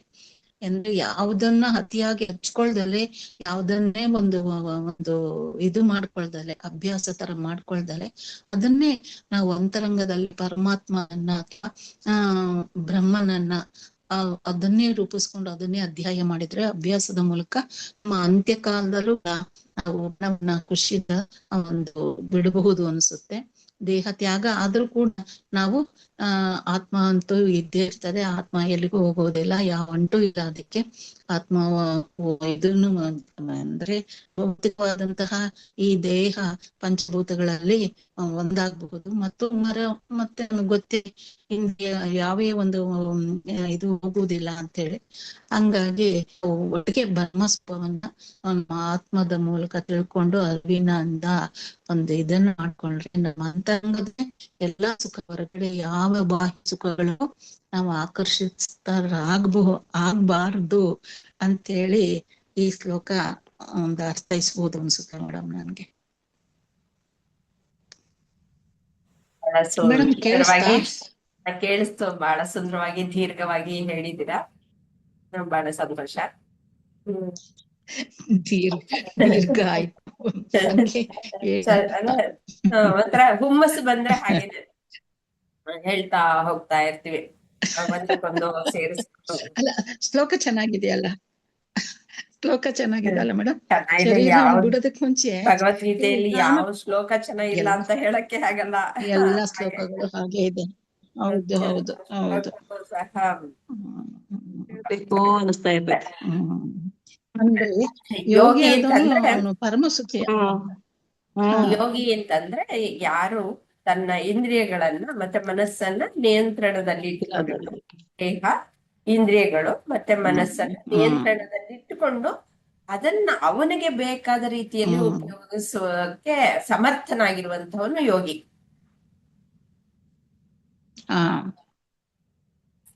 ಅಂತವನಿಗೆ ಏನೋ ಯಾವ್ದು ಏನಾದ್ರೂ ಅವನಿಗೆ ಹೆಂಗ್ ಬೇಕೋ ಹಂಗೆ ಉಪಯೋಗಿಸ್ತಾನೆ ಅಲ್ವಾ. ಅವನಿಗೆ ಏನು ಕಷ್ಟ ಸುಖಗಳು ಏನು ಯಾವ್ದನ್ನು ಬಾಧಿಸಲ್ಲ ಅವನಿಗೆ. ಈ ಕಾಮನೆ ಮತ್ತೆ ಕ್ರೋಧ ಬರುತ್ತೆ, ಅವಾಗ ಅವನು ಸುಖವಾಗಿರ್ತಾನೆ. ಕಾಮನೆಗೆ ಹೇಗ್ ಬರುತ್ತೆ, ನನಗೆ ನಿಜವಾದ ನನ್ನ ಸ್ವರೂಪ ಲಕ್ಷಣ ತಿಳ್ಕೊಂಡಿರೋ ಹಾಗೆ ಸಚ್ಚಿದಾನಂದ ಸ್ವರೂಪಿಗಳು. ಆದ್ರೆ ಈ ಒಂದು ದೇಹ ಮನಸ್ಸು ಬುದ್ಧಿ ಯಾವಾಗ ತಾಧ್ಯಾತ್ಮತೆ ಅನ್ನೋದು ಪಡಿತೋ ಆವಾಗ ಅದು ಮರ್ತ್ ಹೋಗಿದೆ. ನಾನೇ ಆನಂದಮಯಿ ಅನ್ನೋದು ಮರ್ತ್ ಹೋಗ್ಬಿಟ್ಟು ಅದನ್ನ ಆದ್ರೆ ಆ, ಅದು ಬೇಕು ಬೇಕು ಅಂತ ಅನ್ಸುತ್ತಲ್ವಾ, ಅದಕ್ಕೆ ಹೊರಗಡೆಯಿಂದ ಪಡಿಬಹುದು ಅಂತ ಅಂದ್ಬಿಟ್ಟು ಅದಕ್ಕೆ. ಯಾಕಂದ್ರೆ ನನ್ನನ್ನ ನಾನು ಮರ್ತೋದಾಗ ಅದು ಬೇರೆ ಎಲ್ಲಿಂದಲಾದ್ರೂ ತಗೊಳ್ಬಹುದು ಅಂತ ಅನ್ಕೊಳ್ಳುತ್ತೆ. ಅದಕ್ಕೆ ಇಂದ್ರಿಯಗಳೆಲ್ಲ ಹೊರಗಡೆಗೆ ಹೋಗುವಂತದ್ದು ತೋರಿಸುವಂತದ್ದಲ್ವಾ, ಅದಕ್ಕೆ ಅದರಿಂದ ಪಡಿಬಹುದು ಅಂತ ಅಂದ್ಬಿಟ್ಟು ಅವ್ನು ಹೋಗೋದಿಲ್ಲ ಹುಡ್ಕೋದಕ್ಕೆ. ಆವಾಗ ತನ್ನಲ್ಲೇ ಸದಾ ಕಾಮನೆಗಳು ಬರೋದು. ಕಾಮನೆಗಳನ್ನ ಪಡ್ಕೊಳ್ಳೋದಕ್ಕೆ ಹೋದಾಗ ಅವು ಬರುತ್ತೆ. ಬಂದ ಮೇಲೆ ಅವುಗಳನ್ನ ರಕ್ಷಣೆನೆ ಮಾಡ್ಕೊಳ್ಬೇಕು. ಒಂದಾಯ್ತಾ, ಏನಾದ್ರೂ ಅಡಚಣೆ ಆಯ್ತಪ್ಪ ಅವಾಗ ಕ್ರೋಧ. ಹೀಗೆ ಕಾಮ ಕ್ರೋಧ ಒಂದಕ್ಕೊಂದು ಸಂಬಂಧವನ್ನ ಹೊಂದಿರುವಂತಹದ್ದು. ಆದ್ರೆ ಅವುಗಳನ್ನೆಲ್ಲ ಮೀರಿ ಯಾರು ನಿಂತಿರ್ತಾನೆ, ತನ್ನ ನಿಯಂತ್ರಣದಲ್ಲಿ ಯಾರು ದೇಹವನ್ನ ಇಂದ್ರಿಯವನ್ನ ಮತ್ತೆ ಮನಸ್ಸನ್ನ ಇಟ್ಕೊಂಡಿರ್ತಾನ, ಅವನು ತನಗ್ ಬೇಕಾದ ಹಾಗೆ ಅವನು ಅದನ್ನ ಚಲಾವಣೆ ಮಾಡುವಂತಹ ಅವನು. ಅವನು ಅವಾಗ ಅಂತವನು ಯಾವಾಗ್ಲೂ ಸಂತೋಷವಾಗಿರೋದಕ್ಕೆ ಸಾಧ್ಯ ಆಗತ್ತೆ, ಅವನು ಸಂತೋಷವಾಗಿರ್ತಾನೆ ಅಂತ.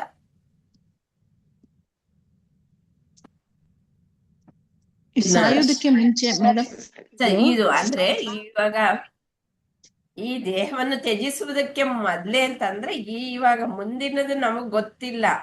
ಇವಾಗ ಚೆನ್ನಾಗಿರೋದು ತಾನೇ ಬೇಕಾಗಿರೋದು, ಇವಾಗ್ಲೇ ನಿಯಂತ್ರಣವನ್ನು ಮಾಡ್ಕೊಳ್ಬೇಕಾಗಿರೋದೆ ಮುಖ್ಯವಾಗಿರೋದು. ಅಂದ್ರೆ ಈ ಗುಣಗಳು ಇದ್ರೆ ಮೇಡಮ್ ಅವನು ಸತ್ತ ಮೇಲೆ ಮುಕ್ತನಾಗ್ತಾನ?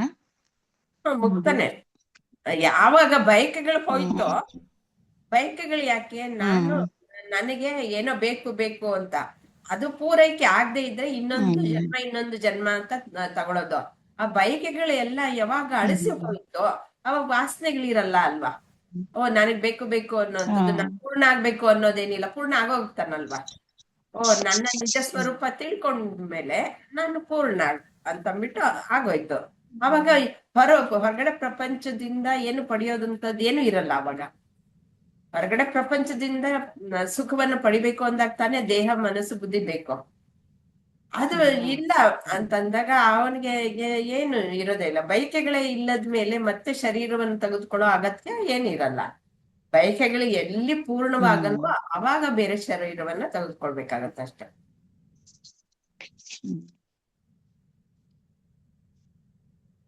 ಯಾರಿಗೆ ಹೇಗ್ ಬೇಕೋ ಅದನ್ನ ಆರಿಸ್ಕೊಳ್ಬೋದು.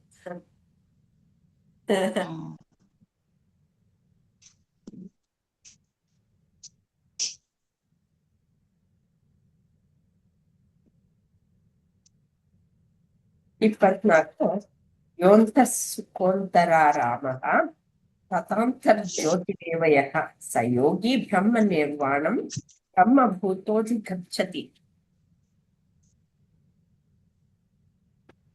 ಹೀಗೆ ನಮ್ಮ ಮುಂದುವರೆದು ಹೇಳ್ತಾ ಇದ್ದಾರೆ, ತಮ್ಮೊಳಗೆ ಸಂತೋಷವಾಗಿರುವವರು, ಎಲ್ಲ ಇಂದ್ರಿಯಗಳನ್ನೆಲ್ಲ ನಿಯಂತ್ರಣ ಮಾಡ್ಕೊಂಡಿದ್ದು ಎಲ್ಲ ಆಯ್ತು, ಅಂಥವ್ರು ತಮ್ಮೊಳಗೆ ಸಂತೋಷವಾಗಿರುವಂಥವ್ರು, ತಮ್ಮೊಳಗಿರುವ ದೇವರ ಆನಂದವನ್ನು ಅನುಭವಿಸುವವರು, ಒಳಗಿನ ಬೆಳಕಿನಿಂದ ಪ್ರಕಾಶಿತರಾಗಿರುವವರು, ಅಂತಹ ಯೋಗಿಗಳು ಪರಮಾತ್ಮನೊಂದಿಗೆ ಒಂದಾಗುತ್ತಾರೆ ಮತ್ತು ಭೌತಿಕ ಬಂಧನಗಳಿಂದ ಮುಕ್ತರಾಗುತ್ತಾರೆ. ಇವು ಹೊರಗಡೆಯಿಂದ ಪಡೆಯೋದೆಲ್ಲ ಏನು ಬೇಕಾಗಿಲ್ಲ ಅಂತ ಗೊತ್ತಾಗೋಯ್ತು. ರವೀಣ್ ಅವ್ರೆ, ಓಕೆ ಮೇಡಮ್. ಅಲ್ವಾ? ನಾವು ಇಷ್ಟೊತ್ತು ಹೇಳಿದ್ರಲ್ಲ, ಅದನ್ನೇ ಇದಕ್ಕೂ ಹೇಳ್ಬೋದು. ಯಾಕೆಂದ್ರೆ ಯೋಗಿಗಳು ಯಾವಾಗ್ಲೂ ಆನಂದ ಸ್ವರೂಪವಾಗಿ ಇರ್ತಾರೆ. ಏನಕ್ಕೆ ಅಂದ್ರೆ ಈ ಮನುಷ್ಯರಲ್ಲಿ ಇರುವಂತಹ ಪುರುಷಾರ್ಥಗಳು, ಅರ್ಥ, ಕಾಮ, ಕ್ರೋಧ, ಅದ್ರಲ್ಲಿ ಇದು ಪ್ರಬಲವಾದದ್ದು. ಕ್ರೋಧ ಮತ್ತೆ ಕಾಮ ಮತ್ತೆ ಕ್ರೋಧ ಪ್ರಬಲವಾದದ್ದು. ಆ ಪ್ರಬಲವಾದದ್ದಾದ್ರಿಂದ ಯಾರು ಮನಸ್ಸಿನಿಂದ ಇಂದ್ರಿಯಗಳನ್ನ ಅವನ ಮನಸ್ಸಿಂದ ತೆಗೆದು ಹೊರಗಡೆ ಹಾಕ್ತಾನೆ, ಅವನು ಯಾವಾಗ್ಲೂ ಆನಂದ ಸ್ವರೂಪವಾಗೇ ಇರ್ತಾನೆ. ಬಾಹ್ಯ ವಿಷಯಗಳಲ್ಲಿ ಆಸಕ್ತಿನೇ ಇರಲ್ಲ ಅವನು. ಅಂತವನ್ಗೆ ಬಾಹ್ಯ ಅನಾತ್ಮದ ಬಗ್ಗೆನೂ ಅವನ್ಗೆ ಯಾವುದನ್ನು ಆ ಅಲ್ಲ ಯಾವುದೂನು ಮನ್ಸಲ್ಲಿ ಅವ್ರಿಗೆ ಇರಲ್ಲ. ಅದಕ್ಕೆ ಅವನು ಯಾವಾಗ್ಲೂ ಇಂದ್ರಿಯನ್ನ ಯಾವಾಗ ಸ್ವಲ್ಪ ಕಂಟ್ರೋಲ್ ಅಲ್ಲಿ ಇಟ್ಕೊಳ್ತಾರೆ, ಯಾವುದು ಬಯಕೆ ಇಲ್ದೆ, ಆಮೇಲೆ ಮಾನಸಿಕವಾಗಿ ಉದ್ವೇಗ ಮತ್ತೆ ಅವನ್ಗೆ ಏನೂ ಇರಲ್ಲ. ಆ ಅದಕ್ಕೆ ಅವನು ಯಾವಾಗ್ಲೂ ಆನಂದವಾಗಿರ್ತಾನೆ. ಏನು ಆ ಏನಂತಾರ ಅದನ್ನ, ಅದೇ ಅವನಿಗೆ ಏನು ಬೇಕು ಅನ್ಸ್ತಾ ಇರಲ್ಲ. ಬೇಕು ಅನ್ನೋದೇನಿಲ್ಲ. ಆ ಬಾಹ್ಯ ಸುಖದಲ್ಲಿ ಅವನಿಗೆ ಏನು ಬೇಕು ಅನ್ಸಲ್ಲ. ಅವನು ಎಲ್ಲಾನು ಸಮಚಿತ್ತತೆಯಿಂದನೇ ತಗೊಂಡು ಅವನಿಗೇನಾದ್ರೂ ಇದ್ ಬಂದ್ರುನು, ತೊಂದರೆಗಳು ಬಂದ್ರುನು ಅದು ಅವನಿಗೇನು ಅಂಟಲ್ಲ ಅವನಿಗೆ. ಅವನು ಆಗ್ಲೇ ನಾನು ಯಾರು ಅಂತ ಅರ್ಥ ಮಾಡ್ಕೊಂಡ್ಬಿಟ್ಟಿರ್ತಾರೆ. ನಾನಲ್ಲ, ನಾನೆಂಬುದು ನಾನಲ್ಲ, ಈ ದೇಹ ಮನಬುದ್ಧಿ ನಾನಲ್ಲ, ಸಚಿದಾನಂದಾತ್ಮ ಶಿವ ಅಲ್ಲ ಸಚಿದಾನಂದ ಶಿವ ನಾನೇ, ಶಿವೋಹಂ ಅಂತ ಅವರು ತಿಳ್ಕೊಂಬಿಟ್ಟಿರ್ತಾರೆ. ಆ ತರ ತಿಳ್ಕೊಂಡವ್ರಿಗೆ ಬಾಹ್ಯ ಪ್ರಪಂಚದ ಏನು ಸುಖನೂ ಬೇಡ ಅವ್ರಿಗೆ. ಯಾಕೆಂದ್ರೆ ಅವರಲ್ಲೇ ಎಲ್ಲಾ ಸುಖನೂ ಹೊಂದಿರ್ತಾರೆ. ಅವ್ರು ಒಂದೇ ಅವ್ರ ಕಡೆ ಇರೋದು ಆತ್ಮನ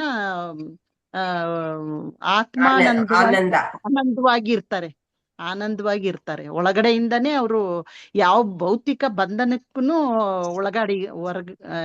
ಅಂಟ್ಕೊಂಡಿರಲ್ಲ. ಅವರು ಬಂಧನ ಮುಕ್ತವಾಗಿರ್ತಾರೆ ಯಾವಾಗ್ಲೂ. ಅದ್ರಿಂದ ಬಂಧನ ಮುಕ್ತವಾಗಿದ್ರೆ ಆಕ್ಚುಲಿ ಆನಂದ ಇದ್ದೇ ಇರುತ್ತೆ. ಅವ್ರೊಳಗಡೆನೆ ಆನಂದ ಬರ್ತಾ ಇರುತ್ತೆ. ಭೌತಿಕ ಬಂಧನ ಅಂದ್ರೆ ಒಂದ್ ಸ್ವಲ್ಪ ಎಕ್ಸ್ಪ್ಲೇನ್ ಮಾಡ್ತೀರಾ? ಭೌತಿಕ ಬಂಧನ ಜ್ಞಾನದಿಂದ ಅವರು ತಮ್ಮ ಜ್ಞಾನದಿಂದ, ಈಗ ಭೌತಿಕ ಬಂಧನ ಅಂದ್ರೆ ಈಗ ಅದ್ ಬೇಕು ಇದ್ ಬೇಕು ಅಂತ ಕಾಮನೆಗಳಿರುತ್ತಲ್ಲ, ಅದನ್ನ ಭೌತಿಕ ಬಂಧನ ಅಂತ ಹೇಳ್ಬೋದು. ಈಗ ಏನೋ ಒಬ್ರು ಯಾರೋ ಏನೋ ತಗೊಂಡ್ರು ಅಂದ್ರೆ ನಾನು ತಗೋಬೇಕು ಅನ್ನೋ ಆಸೆ, ಕಾಮನೆಗಳು ಅದೇನು ಇಟ್ಕೊಂಡಿರಲ್ಲ ಅವರು. ಅದ್ ಬೇಕು ಇದ್ ಬೇಕು, ಅವರು ಕಾರ್ ತಗೊಂಡ್ರು, ಅವರು ಮನೆ ತಗೊಂಡ್ರು, ಆತರ ಯಾವ ಆಸೆಗಳು ಇರಲ್ಲ. ಎಲ್ಲಾ ಮುಕ್ತರಾಗಿರ್ತಾರೆ. ಅವ್ರಿಗೆ ಯಾವ ಬಂಧನನೂ ಸಾಂಸಾರಿಕವಾಗ್ಲಿ, ಆಮೇಲೆ ಇಂದ್ರಿಯಗಳನ್ನ ನಿಗ್ರಹ ಮಾಡಿರ್ತಾರೆ. ಅದ್ರಿಂದ ಅವ್ರಿಗೆ ಯಾವುದನ್ನು ಬೇಕು ಅನ್ಸಲ್ಲ. ಆಮೇಲೆ ಆಹಾರದಲ್ಲೂ ಅಷ್ಟೇ ಅವರು ಪ್ರತಿಯೊಂದು ವಿಷಯದಲ್ಲೂ, ಪ್ರಪಂಚದಲ್ಲಿ ಯಾವುದೇ ವಿಷಯ ಇರ್ಲಿ ಎಲ್ಲನೂ ನಿಗ್ರಹಿಸಿ ಅವರು ಆತ್ಮದ ಕಡೆನೆ ಆತ್ಮನ ಹುಡಿಕೊಂಡೋಗಿ, ಆತ್ಮದಲ್ಲೇ ತಲೀನರಾಗಿ ಅದ್ರಲ್ಲೇ ಇರೋದ್ರಿಂದ ಅವ್ರಿಗೆ ಆನಂದ ಸಿಗ್ತಾ ಇರುತ್ತೆ. ಅದ್ರಲ್ಲೇ ಆನಂದ ಪಡ್ತಾ ಇರ್ತಾರೆ ಅಂತ ಹೇಳ್ತೀನಿ ಅನ್ಬೋದು. ಚೆನ್ನಾಗಿ ಹೇಳಿದ್ರ ವೀಣಾಜಿ.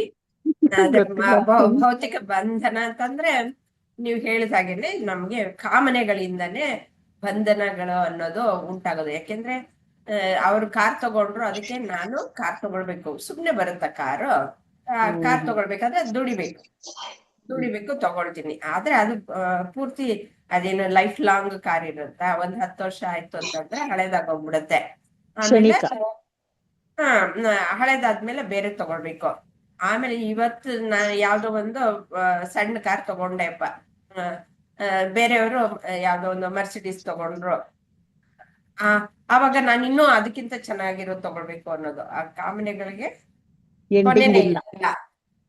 ಅದನ್ನ ಯಾರು ಮೀರಿರ್ತಾರೋ ಅದೆಲ್ಲ ಇವು ಕ್ಷಣಿಕನೇ ಅಂತ ಅಂದ್ಬಿಟ್ಟು ಪೂರ್ತಿಯಾಗಿ ಮನದಟ್ಟಾಗಿರುತ್ತೋ ಅಂತವನಿಗೆ ಅದೆಲ್ಲ ಯಾರು ಏನ್ ತಗೊಂಡ್ರೆ ಏನು. ನನಗೆ ನಿಜವಾಗ್ಲೂ ನನ್ ಮರ್ಸಿಡೀಸ್ ತಗೊಳಕ್ ಆಯ್ತಾ? ಅವನು ತಗೊಳ್ಳೋಣ. ಇಲ್ವಾ? ಇಲ್ಲ, ಸರಿ, ಇದಕ್ಕೂ ಸರಿ ಅಂತ ಅನ್ನುವಂಥವನಿಗೆ ಯಾವ ಬಂಧನ ಇರುತ್ತೆ? ಯಾವ್ದು ಇಲ್ಲ ಅಲ್ವಾ? ಅದೆಲ್ಲನೂ ಅವರು ತಿಳ್ಕೊಂಡಿರ್ತಾರೆ ಯೋಗಿಗಳು. ಆನಂದ ಎಲ್ಲಿದೆ ಅಂತ ಅವರು ತಿಳ್ಕೊಂಡಿರ್ತಾರೆ. ಅದಕ್ಕೋಸ್ಕರ ಅವರು ಆತ್ಮದಲ್ಲಿ ಯಾವಾಗ್ಲೂ ಖುಷಿಯಾಗಿರ್ತಾರೆ. ಹಾಗೆ ಇರೋಣ. ಹೊರಗಡೆ ವಿಷಯಗಳಿಗೆ ಅಂಟ್ಕೊಂಡ್ರೆ ಹಾಗೆ ಆಗೋದು.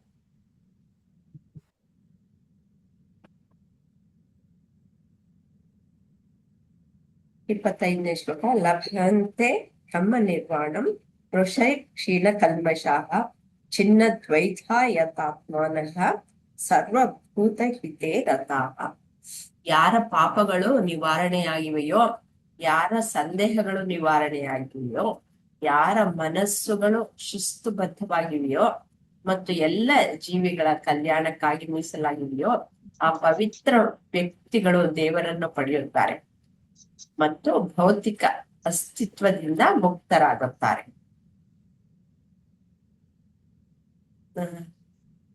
ವಿಜಯಲಕ್ಷ್ಮಿ ಅವರು. ಸರಿ ಅಮ್ಮ. ಅಂದ್ರೆ ಯಾರ ಪಾಪಗಳು ಇದರಿಂದ ಇವಾಗ ಹಿಂದೆ ನಾವೆಲ್ಲ ಇದು 24 ಅಲ್ಲಮ್ಮ ಇದು? ಮುಂದೆ 24. 25 ಬ್ರಹ್ಮಾನಂದವನ್ನ ಯಾರು ಪಡಿತಾರೆ? ಬ್ರಹ್ಮಾನಂದವನ್ನು ಯಾರು ಪಡೆಯುತ್ತಾರೆ? 25. ಯಾರ ಪಾಪಗಳು ನಿವಾರಣೆಯಾಗಿಯೋ, ಯಾರ ಸಂದೇಹಗಳು ಇಲ್ಲಿ ಯಾರ ಸಂದೇಹಗಳು ಅಂದ್ರೆ ಏನಮ್ಮ ಇಲ್ಲಿ ಬರ್ತತಿ ಇಲ್ಲಿ, ಅವರಲ್ಲಿರ್ತಕ್ಕಂತ ಬೇಕು ಬೇಡ ಅಥವಾ ಕಷ್ಟ ಸುಖಗಳನ್ನ ಮೀರಿದವರು. ಹೌದಲ್ರಿ ಇದು ದ್ವಂದ್ವ. ಈ ದ್ವಂದ್ವಗಳನ್ನ ಯಾರು ಮೀರ್ತಾರೆ, ಈಗ ನನ್ಗೆ ಬೇಕು ಬೇಡ, ಇವತ್ತು ನನ್ ಕ್ಲಾಸ್ ಐತಿ ಇಲ್ಲ, ನಾನ್ ಕ್ಲಾಸ್ಗೆ ಅಟೆಂಡ್ ಆಗ್ಬೇಕೋ ಬೇಡವೋ, ಈ ರೀತಿ ಒಂದು ಮನಸ್ಸಿನ ದ್ವಂದ್ವಗಳನ್ನ ಮೀರಿರೋ ಅಂತವರು ಮತ್ತೆ ತಮ್ಮ ಎಲ್ಲಾ ಪುಣ್ಯದ ಕೆಲಸಗಳು ಅಂದ್ರೆ ಯಾವುದೇ ಒಂದು ಪಾಪಗಳನ್ನ ಮಾಡದೇ ಅಂದ್ರೆ ಮಾಡಿದ್ರು ಸಹಿತ ಅವ್ರ ಒಂದು ಜ್ಞಾನದಲ್ಲಿ ಆ ಪಾಪ ಕರ್ಮಗಳೆಲ್ಲ ಪುಣ್ಯ ಪಾಪಗಳು ಸುಟ್ಟು ಹೋಗ್ತಾವ ಅಂತಾನೆ ಹೇಳಿದಾರಮ್ಮ ಕೃಷ್ಣ ಪರಮಾತ್ಮ. ಅದೇ ರೀತಿ ಇಲ್ಲಿ ಈಗ ಈ ದ್ವಂದ್ವವನ್ನು ಕಳ್ಕೊಂಡು ಒಂದು ಸ್ಥಿರ ಬುದ್ಧಿಯಲ್ಲಿ ನಿಂತಾಗ ಅವರು ಮತ್ತೆ ಅಂತರಂಗದಲ್ಲಿ ಮನಸ್ಸನ್ನ ಅವರ ಸಂದೇಹಗಳು ನಿವಾರಣೆಯಾದಾಗ ಆಯ್ತಮ್ಮ, ಅದೇ ದ್ವಂದ್ವಗಳೇ ನಿವಾರಣೆಯಾದಾಗ ಯಾರ ಮನಸ್ಸುಗಳು ಶಿಸ್ತುಬದ್ಧವಾಗಿವೆಯೋ, ಇವಾಗ ಎಲ್ಲಾ ಕೆಲವೊಂದು ತಮ್ಮ ಕಾಮ ಕರ್ಮಗಳನ್ನಾಗ್ಲಿ ಅಥವಾ ಕಾರ್ಯ ಕೆಲಸಗಳನ್ನಾಗ್ಲಿ ಏನೇ ಮಾಡುವಾಗ್ಲೂ ತಮ್ಮ ಶಿಸ್ತನ್ನ ಅಳವಡಿಸ್ಕೋಬೇಕು ಅಂತ ಹೇಳ್ತಾರಮ್ಮ. ಈ ಶಿಸ್ತು ಅಂದ್ರೆ ನಮ್ದು ಏನು ಒಂದು ಹೇಳ್ತಕ್ಕಂತ, ಈಗ ನಾವು ಏನ್ ಹೇಳ್ದಮ್ಮ, ಇವೆಲ್ಲಾ ನಮ್ಮ ಒಂದು ಜೀವನದ ಕ್ರಮಬದ್ಧತೆಯನ್ನ ಒಂದು ಶಿಸ್ತಿನಲ್ಲಿ ಇಟ್ಕೊಂಡವರು ಮತ್ತೆ ಜೀವಿಗಳ ಕಲ್ಯಾಣಕ್ಕಾಗಿ ಈ ಹೊರಗಿನ ಒಂದು ಸಮಾಜ ಆಗ್ಲಿ ಅಥವಾ ಲೋಕ ಕಲ್ಯಾಣಕ್ಕಾಗ್ಲಿ ಕೆಲಸ ಮಾಡ್ತಕ್ಕಂತ ಪವಿತ್ರವಾದಂತ ಆತ್ಮಗಳು. ಅಂದ್ರೆ ಯಾರಮ್ಮ ಈಗ ಉದಾಹರಣೆ ಹೇಳ್ಬೇಕಂದ್ರೆ ರಮಣ ಮಹರ್ಷಿಯರು, ರಾಮಕೃಷ್ಣ ಪರಮಹಂಸರು, ಇವರೆಲ್ಲ ಒಂದ್ ರೀತಿ ಲೋಕ ಕಲ್ಯಾಣಕ್ಕಾಗಿ ಕೆಲಸ ಮಾಡಿದಂತವರು. ಇಂಥ ವ್ಯಕ್ತಿಗಳು ಸದಾ ಅವರು ತಮ್ಮ ಒಂದು ಸಮಾಜಕ್ಕಾಗಿಯೇ ಕೆಲಸಗಳನ್ನ ಮಾಡ್ತಿರ್ತಾರಲ್ಲಮ್ಮ. ಹಾಗೆ ಅವರು ಅಂತ ಒಂದು ವ್ಯಕ್ತಿಗಳನ್ನ ನಾವು ಪವಿತ್ರ ವ್ಯಕ್ತಿಗಳು ಅಂತ ಹೇಳ್ಬೋದು. ಒಂದು ಆತ್ಮಜ್ಞಾನ ಪಡೆದಂತ ವ್ಯಕ್ತಿಗಳು ಆ ದೇವರನ್ನ ಪಡೆಯುತ್ತಾರೆ. ಅಂದ್ರೆ ಅವ್ರ ಮನಸ್ಸನ್ನ ಸಂತೋಷವಾಗಿ ಇಟ್ಕೊಂಡು ಶುದ್ಧವಾಗಿ ಇಟ್ಕೊಂಡಂತಹ ಮನುಷ್ಯನು ಈ ಒಂದು ಸಮಾಜ ಕಲ್ಯಾಣ ಮಾಡಿದಂತಹ ವ್ಯಕ್ತಿ ಆ ದೇವರ ಒಂದು ಸನ್ನಿಧಿಯನ್ನ ಅಥವಾ ದೇವರ ಪಾದವನ್ನ ತಲುಪಬಹುದು ಅಥವಾ ದೇವರನ್ನ ಪಡೆಯಬಹುದು ಮತ್ತು ಭೌತಿಕ ಅಸ್ತಿತ್ವದಿಂದ ಮುಕ್ತರಾಗುತ್ತಾರೆ. ಯಾವಾಗ ಅವನಿಗೆ ಜ್ಞಾನ ಸಿಕ್ತು, ಯಾವಾಗ ಅವನಿಗೆ ಬ್ರಹ್ಮ ಜ್ಞಾನಿ ಆದ, ಅವನ್ ತನ್ನ ಅಸ್ತಿತ್ವ ಏನು ಅಂತ ಗೊತ್ತಾದ ತಕ್ಷಣನೇ ಮುಕ್ತರಾಗ್ತಾರೆ ಅಂತ ಹೇಳಮ್ಮ. ಬಹಳ ಚೆನ್ನಾಗಿ ಹೇಳಿದಿರ ವೀಣಾಜಿ. ವಿಜಯಲಕ್ಷ್ಮಿ ಅವರ. ಇಲ್ಲಮ್ಮ ಏನಷ್ಟಿತ್ತು ಅದೇ ಇಲ್ಲ, ನಮ್ ಸತ್ಸಂಗದಲ್ಲಿ ಯಾರನ್ನು ಇದು ಗೊತ್ತಿಲ್ಲ ಅನ್ನೋ ತರ ಜ್ಞಾನಿಗಳೇ ಆಗೋಗಿದ್ದೀರಾ. ರಮಣ ಮಹರ್ಷಿಯರು ಅವ್ರು ಕೂತ್ಕೊಂಡಲ್ಲೇ ಕೆಲಸಗಳು ನಡೀತಾ ಇದಾವ ಅಂತ ಹೇಳಿ ತತ್ವಬೋಧದಲ್ಲಿ ನಾವು ತಿಳ್ಕೊಂಡಿದ್ದು. ಅವರ ಒಂದು ಸಮಾಜ ಕಲ್ಯಾಣ ಅಲ್ಲೇ ಕೂತ್ಕೊಂಡಲ್ಲೇ ಕೆಲಸಗಳಾಗ್ತೇವ ಅಂತ ಹೇಳಿ ಎಲ್ಲ ಲೋಕ ಕಲ್ಯಾಣದ ಹಾಗೆ ಎಲ್ಲರಿಗೂ ಎಲ್ಲಾ ಪೂರ್ತಿಯಾಗಿ ಅವರು ಆತ್ಮ ಅಂತಂದ್ರೆ ಸರ್ವರಿಗೂ ಇರುವಂತಹದ್ದು ಒಂದೇ ಆತ್ಮ. ಮೇಲ್ಗಡೆ ನಮ್ಗೆ ಏನು ಉಪಾಧಿಗಳು ಬೇರೆ ಬೇರೆಯಾಗಿ ಕಾಣಿಸ್ತಾ ಇವೆ ಅಷ್ಟೇ. ಅಂದ್ರೆ ಎಲ್ಲೂ ಒಂದೇ ಅಂತ ಅಂದ್ಬಿಟ್ಟು ಅವ್ರಿಗೆ ಗೊತ್ತಾಗೋಗ್ಬಿಟ್ಟಿರುತ್ತೆ. ಅವ್ರಿಗೆ ಯಾವ ಸಂಶಯಗಳು ಅನ್ನೋದೇ ಇರಲ್ಲ. ನಾವು ಈ ದೇಹಗಳು ಬೇರೆ ಬೇರೆ ಅನ್ನೋದ್ರಿಂದ ಬೇರೆ ಬೇರೆ ಅಂತ ಅನ್ಕೊಳ್ತೀವಿ. ಮತ್ತೆ ಗುಣಗಳು ಸಹ ಗುಣಗಳಿಂದ ಬೇರೆ ಬೇರೆಯಾಗಿ ಕಾಣಿಸಿ ಬೇರೆ ಬೇರೆ ರೀತಿಯಲ್ಲಿ ವರ್ತನೆಯನ್ನು ಮಾಡ್ತಾರೆ. ಅಂದ್ರೆ ಅಲ್ಲಿರುವುದು ಆತ್ಮ ಮಾತ್ರ ಒಂದೇ, ಸರ್ವತ್ರ ಒಂದೇ ಆಗಿರೋದು ಅಂತ ಇವ್ರಿಗೆ ಜ್ಞಾನಿಗಳಿಗೆ ಗೊತ್ತಾಗಿರುತ್ತೆ. ಹಾಗಾಗಿ ಅವರು ಲೋಕ ಕಲ್ಯಾಣದ ಕೆಲಸಗಳನ್ನ ಯಾಕೆ ಮಾಡ್ತಾರೆ ಅಂತಂದ್ರೆ, ಇವಾಗ ನನಗ್ ಗೊತ್ತಾಗಿದೆ ಅಂತಂದ್ಬಿಟ್ಟು ಅವ್ರಿಗ್ ಗೊತ್ತಾಗಿರುತ್ತಲ್ಲ, ಹಾಗೆ ನಮ್ಮಂತವ್ರಿಗೂ ಗೊತ್ತಾಗ್ಲಿ ಅಂತಂದ್ಬಿಟ್ಟು ಇವಾಗ ನಮ್ಮ ಗುರೂಜಿಗಳು ಹೇಗೆ ಹೇಳ್ಕೊಟ್ಟು ನಮ್ಗೆ ಆತ್ಮಜ್ಞಾನವನ್ನ ತುಂಬುತ್ತಾ ಇದ್ದಾರೆ ಅಲ್ವಾ. ಆ ರೀತಿಯಲ್ಲಿ ಅಂತ ಲೋಕ ಕಲ್ಯಾಣದ ಕೆಲಸಗಳನ್ನ ಮಾಡ್ತಾ ಹೋಗ್ತಾರೆ. ಅಂತವ್ರಿಗೇನು ಈ ಹೊರಗಡೆ ಪ್ರಪಂಚ ಅನ್ನೋದು ಬಂಧನಕಾರಿಯಾಗಿರಲ್ಲ. ಅಲ್ಲಿ ಎಷ್ಟೇ ವೈವಿಧ್ಯತೆ ಇದ್ದುಕೊಳ್ಳಿ, ಎಷ್ಟೇ ದುಃಖ ಸಂಕಟಗಳು ಏನೇ ಇರ್ಲಿ ಅಥವಾ ಸಂತೋಷಕರವಾದಂಥದ್ದು ಇರ್ಲಿ, ಅವೆಲ್ಲ ಯಾವ್ದ್ರಿಂದ ಈ ಗುಣಗಳ ಒಂದು ವ್ಯತ್ಯಾಸದಿಂದ ಮತ್ತೆ ಅದು ಯಾವ ಒಂದು ಉಪಾಧಿಗಳಿರುತ್ತೆ ಅಲ್ವಾ, ಅವುಗಳ ಪ್ರಭಾವದಿಂದ ಹಾಗೆ ವರ್ತನೆಗಳು ಒಂದೊಂದ್ರಲ್ಲೂ ಒಂದೊಂದು ರೀತಿಯಾಗಿ ಕಂಡು ಬರ್ತಾ ಇದೆ ಅನ್ನೋದು ಅವ್ರಿಗೆ ಸ್ಪಷ್ಟತೆ ಚೆನ್ನಾಗಿ ಇರುತ್ತೆ. ಅದರಿಂದ ವ್ಯತ್ಯಾಸ ಅಷ್ಟೇ, ಇಲ್ಲ ಅಂದ್ರೆ ವ್ಯತ್ಯಾಸ ಇಲ್ವೇ ಇಲ್ಲ ಅನ್ನೋದು ಸ್ಪಷ್ಟತೆ ಅವ್ರಿಗೆ ಗೊತ್ತಿರುತ್ತೆ. ಎಷ್ಟು ಚೆನ್ನಾಗಿ ಹೇಳ್ಕೊಡ್ತಾ ಇದಾರೆ ಅಲ್ವಾ ಶ್ರೀಕೃಷ್ಣ ನಮ್ಗೆ. ಅದು ನಾವ್ ಯಾವಾಗ ಅರ್ಥ ತಿಳ್ಕೊಂಡು ಕ್ವಶನ್ ಆನ್ಸರ್ ಮಾಡ್ತೇವಮ್ಮ, ಅವಾಗ ನಮ್ಗೆ ಇದ್ರ ಅರ್ಥ ಏನು ಅಂತ ಗೊತ್ತಾಗ್ತೈತಿ. ಇವಾಗ ಕೆಲವು ಕಡೆ ಬರೀ ಶ್ಲೋಕಗಳನ್ನ ಹೇಳ್ಕೊಡೋದು, ಶ್ಲೋಕಗಳನ್ನ ಹೇಳ್ತಾ ಹೋಗೋದು.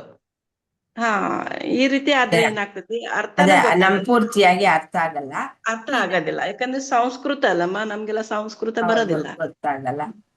ಸಂಸ್ಕೃತ ಅಲ್ದಿದ್ರು ನಮ್ಗೆ ಕನ್ನಡದಲ್ಲೇ ಈ ಅರ್ಥ ಕೊಟ್ಟಿದ್ರು ಈ ತರ ಕಾಂಟಂಪ್ಲೇಷನ್ ಮಾಡ್ದಿದ್ರೆ ನಮ್ಗೆ ಅರ್ಥ ಆಗಲ್ಲ, ಅರ್ಥ ಆಗಂಗಿಲ್ಲ. ಅದ್ರ ಜೊತೆ ಇಷ್ಟನ್ನೇ ಓದಿದ್ರೆ ನಮ್ಗೆ ಅರ್ಥ ಆಗುತ್ತಾ? ಅರ್ಥ ಆಗ್ತದೆ. ಹೌದು ಹೌದು, ಆಗಲ್ಲ. ಇವಾಗ ಭಾಷಾ ಎಲ್ಲ ಬರ್ದಿರ್ತಾರಲ್ವಾ,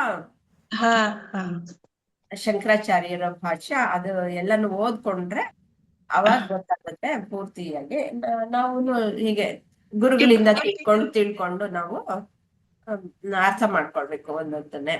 ಸ್ವಲ್ಪ ನಮ್ಗೆ AVS ಇಂದ ಇದು ಬಹಳ ಅನುಕೂಲ ಆಗ್ತಾ ಇದೆ ಅಂತ ನಾನು ಅನ್ಕೊಂಡಿರೋದು. ನನಗ್ ಗೊತ್ತಾಗಿರೋದು ಹಾಗೆ, AVS ಇಂದ ಭಗವದ್ಗೀತೆ ಅರ್ಥ ಮಾಡ್ಕೊಳ್ಳೋದು ಸುಲಭ ಆಗಿದೆ. ಹೌದೌದು, ನಮ್ಗೆ ನೀವ್ ಹೇಳೋದ್ರಿಂದ ನಮ್ಗೆ ಅರ್ಥ ಆಗುತ್ತೆ. ಇದನ್ನ ಎಲ್ಲ ಬಿಡಿಸಿ ಮತ್ತೆ ಹೇಳ್ತೀರಿ, ಆಮೇಲೆ ಇದನ್ನೆಲ್ಲಾ ಮಾಡ್ರಿ ಅಂತ ಹೇಳ್ತೀರಿ, ವರ್ಕ್ ಕೊಡ್ತೀರಿ. ಇದೇ ನಮ್ಗೆ ಅರ್ಥ ಆಗ್ತಾ ಇರೋದಮ್ಮ. ಯಾವಾಗ ಇಷ್ಟು ಡಿಟೇಲ್ ಆಗಿ ಒಳಗೆ ಹೋಗ್ತಾವೆಲ್ಲ ಅವಾಗ ಅರ್ಥ ಆಗೋದು ಅಲ್ವಾ. ಸುಮತಿಗೆ ನೆಕ್ಸ್ಟ್ ಇದು ಅರ್ಥ, ಕಾಮ ಕ್ರೋಧ ವಿಯುಕ್ತಾನಾಂ ಯತೀನಾಂ ಯತಚೇತಸಾಂ ಅಭಿತೋ ಬ್ರಹ್ಮ ನಿರ್ವಾಣಂ ವರ್ತತೆ ವಿದಿತಾತ್ಮನಾಂ. ನಿರಂತರ ಪ್ರಯತ್ನದಿಂದ ಕೋಪ ಮತ್ತು ಕಾಮವನ್ನು ತೊರೆದು ತಮ್ಮ ಮನಸ್ಸನ್ನು ನಿಗ್ರಹಿಸಿ ಆತ್ಮ ಸಾಕ್ಷಾತ್ಕಾರ ಪಡೆದ ಸನ್ಯಾಸಿಗಳಿಗೆ ಭೌತಿಕ ಅಸ್ತಿತ್ವದಿಂದ ಮುಕ್ತಿ ಇಹಲೋಕ ಮತ್ತು ಪರಲೋಕ ಎರಡರಲ್ಲೂ ಇರುತ್ತದೆ. ಇಹಲೋಕ ಅಂದ್ರೇನು, ಪರಲೋಕ ಅಂದ್ರೇನು ಅಂತ ಇದರ ಒಂದು ಸ್ವಲ್ಪ ವಿವರಣೆಯನ್ನ ತಿಳಿಸಿ ಹೇಳಿ. ಅಂತೆ ಇದು ಅವಾಗ್ಲೇ 23 ನಲ್ಲಿ ಶ್ಲೋಕ ಹೇಳಿದಾಗೆ, ಯಾರು ಡಿಸೈರು ಮತ್ತೆ ಆಂಗರು ಎರಡನ್ನೂ ಬಿಡ್ತೀವಿ. ಡಿಸೈರು ನನ್ನ ಪ್ರಕಾರ ಅದೇ ನಾವು ಆಸೆಗಳು ಬರೋದೇ ಸೆನ್ಸ್ ಆರ್ಗನ್ಸ್ ಗೆ, ಅದನ್ನ ತೃಪ್ತಿ ಪಡ್ಸೋಕೆ, ಅದಕ್ಕೆ ಸಂತೋಷ ಆಗುತ್ತೆ ಅನ್ನೋದ್ರಿಂದ ಅದು ಸಿಗೋದು ಈ ಔಟರ್ ಈ ವರ್ಲ್ಡ್, ಈ ಪ್ರಪಂಚದ ಮೆಟೀರಿಯಲಿಸ್ಟಿಕ್ ವರ್ಲ್ಡ್ ಇಂದ ಸಿಗತ್ತೆ. ಅದು ಸ್ಯಾಟಿಸ್ಫೈ ಆಗೋಕೆ ಎರಡು ತರ ಕ್ರೋಧ ಬರಕ್ಕೆ, ಕೋಪ ಬರೋದಕ್ಕೆ ಎರಡು ಕಾರಣ. ಒಂದು, ಆ ಆಸೆಗಳು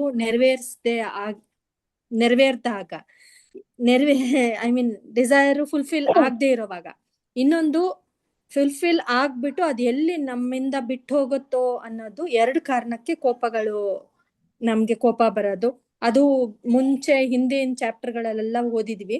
ಆ ಆಸೆ ಏನಕ್ಕೆ ಬರುತ್ತೆ, ಆ ಸೆನ್ಸ್ ಆರ್ಗನ್, ಇವಾಗ ನಾನು ಹೇಳೋದು ಶಾರ್ಟ್ ಆಗಿ ಹೇಳಿದಾಗೆ, ಅದು ಅಲ್ಲಿ ಯಾವಾಗ ನಮ್ಗೆ ಕೋಪ ಬರುತ್ತೆ ಅಂತ. ಅದನ್ನೆಲ್ಲ ಬಿಟ್ಬಿಟ್ಟು ಯಾವಾಗ ಈ ಪ್ರಪಂಚ ಇದೆಲ್ಲ ಚೇಂಜ್ ಆಗದೆ, ಒಂದೊಂದು ಶ್ಲೋಕದಲ್ಲಿ ಸ್ಟೇಜ್ ಬೈ ಸ್ಟೇಜ್, ಇವಾಗ ನೀವು ಎಷ್ಟು ಹೇಳಿದ್ 5 ಶ್ಲೋಕ ನೋಡಿದ್ರೆ ಒಂದನ್ನೇ ಆಕ್ಟಿವ್ ವಾಯ್ಸ್ ಪ್ಯಾಸಿವ್ ವಾಯ್ಸ್ ತರ ಶ್ರೀಕೃಷ್ಣ ಎಂಥವ್ರಿಗೂ ಅರ್ಥ ಆಗ್ಬೇಕು. ನೀವ್ ಹೇಳೋ ತರ ನೀವು ಕಾಂಟೆಂಪ್ಲೇಷನ್ ಚೆನ್ನಾಗಿ ಹೇಳೋದ್ರಿಂದ ಅರ್ಥ ಆಗತ್ತೆ. ಆ ತರ ಹೇಳಿದಾಗ ಎಂಥವ್ರು ವಿದ್ಯಾವಂತರು ಅವಿದ್ಯಾವಂತರು ಯಾರಿಗಾರು ಅರ್ಥ ಆಗತ್ತೆ. ಗ್ಯಾರಂಟಿ ಅದು ಬ್ರಹ್ಮ ಜ್ಞಾನ ಅಥವಾ ನಮ್ಮ ಒಳಗಿಂದ ನಾವು ನೋಡ್ಕೋಬೇಕು, ಅದು ಸಾಧ್ಯ ಆಗತ್ತೆ. ಈ ಆಚೆ ಪ್ರಪಂಚನ್ ಬಿಟ್ರೆ ಇನ್ ಮಿಕ್ಕಿದೇನಿದೆ ನಮ್ಮ ಒಳಗೆ ನಾವ್ ನೋಡ್ಕೋಬೇಕು. ನಮ್ಮ ಒಳಗೇನೆ ಏನ್ ಹೇಳ್ತಾರೆ, ಇಡೀ ಪ್ರಪಂಚ ನೀನ್ ಒಳಗಿದೆ, ನೀನ್ ಆಚೆ ಏನಕ್ ನೋಡ್ತೀಯಾ? ಆಚೆ ಪ್ರಪಂಚದಲ್ಲಿ ಬೇರೆಯವ್ರ ಹತ್ರ ಅಟ್ಯಾಚ್ಮೆಂಟ್ ಗಳು ಇಟ್ಕೊಂಡು ವಸ್ತುಗಳ ಮೇಲೆ ಆಗ್ಲಿ ಮನುಷ್ಯರ ಮೇಲೆ ಆಗ್ಲಿ ಇನ್ನೊಂದ್ರ ಮೇಲೆ ಆಗ್ಲಿ ಅದ್ರ ಮೇಲೆ ಏನಕ್ಕೆ ಆಸೆ ಇಟ್ಕೊಂತೀಯ? ಆ ಅಟ್ಯಾಚ್ಮೆಂಟ್ ಇಂದಾನೆ ಎಲ್ಲ ಆಸೆಯೇ ದುಃಖಕ್ಕೆ ಮೂಲ ಕಾರಣ. ಇದು ಬುದ್ಧ ಹೇಳಿರೋ ತರ ಆ ತರ ಏನಕ್ಕೆ ಯೋಚನೆ ಮಾಡ್ತೀರಾ? ಇನ್ ಮಿಕ್ಕಿದಿರೋದು ನಮ್ಮೊಳಗೆ ನಿಮ್ಗೆ ಪ್ರಪಂಚನೇ ಇದೆ. ನಿಮ್ ಬೇಕಾಗಿರೋ ಎಲ್ಲಾ ಸಂತೋಷ ನಿನ್ ಒಳಗೇನೆ ಇದೆ. ನಿನ್ಗೆ ಏನ್ ಬೇಕೋ ಅದು ಏನಿದೆ ನಮ್ಮೊಳಗೆ ಅಂದ್ರೆ ಅದೇ ಬ್ರಹ್ಮ. ನೀವು ಹೇಳಿರ್ತಾರ ದೇವ್ರೇ ಕೂತಿದ್ದಾನೆ, ನಮ್ಮೊಳಗೇನೆ ಇದ್ದಾನೆ ದೇವ್ರು, ನಾವೇ ದೇವ್ರು.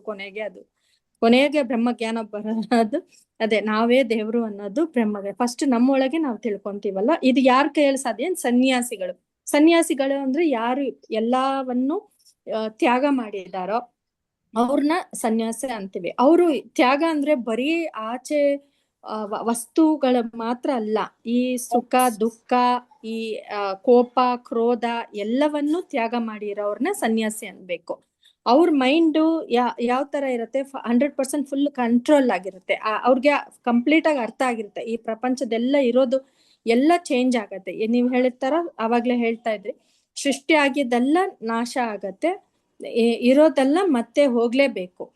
ಇನ್ ಮಿಕ್ಕಿದ್ ಯಾರು? ಶ್ರೀಕೃಷ್ಣ ಹೇಳ್ತಾನೆ everything is going to change. ಎಷ್ಟೇ ಇದಾಗಿದ್ರು ಚೇಂಜ್ ಆಗುತ್ತೆ. ಚೇಂಜ್ ಆಗದೆ ಇರೋದು ಏನು?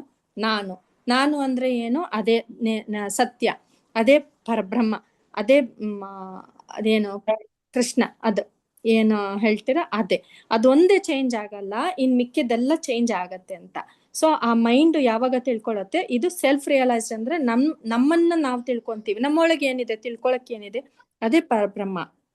ಇದು ಲಿಬರೇಷನ್ ಫ್ರಮ್ ಮೆಟೀರಿಯಲ್ ಸೇಮ್ ಅದೇನೆ. ಈ ಆಚೆ ಪ್ರಪಂಚದ ಮೇಲೆ ಈ ಏನೇನು ವಸ್ತು ಈ ರಿಲೇಶನ್ಶಿಪ್ಸ್ ಏನೇ ಆಗಿರ್ಲಿ ಅದನ್ನ ಎಲ್ಲಾನು ಅದರಿಂದ ಮುಕ್ತಿ ಸಿಗತ್ತೆ. ಇದು ಈ ತರ ಈ 4-5 ಶ್ಲೋಕಗಳಲ್ಲಿ ಒಂದೊಂದೇ ಸ್ಟೆಪ್ ಹೇಳ್ಕೊಂಡ್ ಬಂದ್ರಲ್ವ, ಅದನ್ನೆಲ್ಲ ಯಾರು ತ್ಯಾಗ ಮಾಡ್ತಾರೆ ಅವರು ಸನ್ಯಾಸಿಗಳು. ಅವರು 100% ಅವ್ರಿಗೆ ಮೈಂಡ್ ಕಂಟ್ರೋಲು. ಈ ಪ್ರಪಂಚದ್ದು ಯಾವ್ದು ಶಾಶ್ವತವಲ್ಲ, ನಮ್ಮ ಒಳಗಿರೋ ದಲ್ಲೇ ಎಲ್ಲಾ ಸಂತೋಷ ಇದೆ. ನಾನ್ ಮತ್ತೆ ಅದನ್ನೇ ರಿಪೀಟ್ ಮಾಡ್ತಾ ಇದ್ದೀನಿ ಸಮ್ಮರಿ ತರ ಅಷ್ಟೇ ಆಂಟಿ.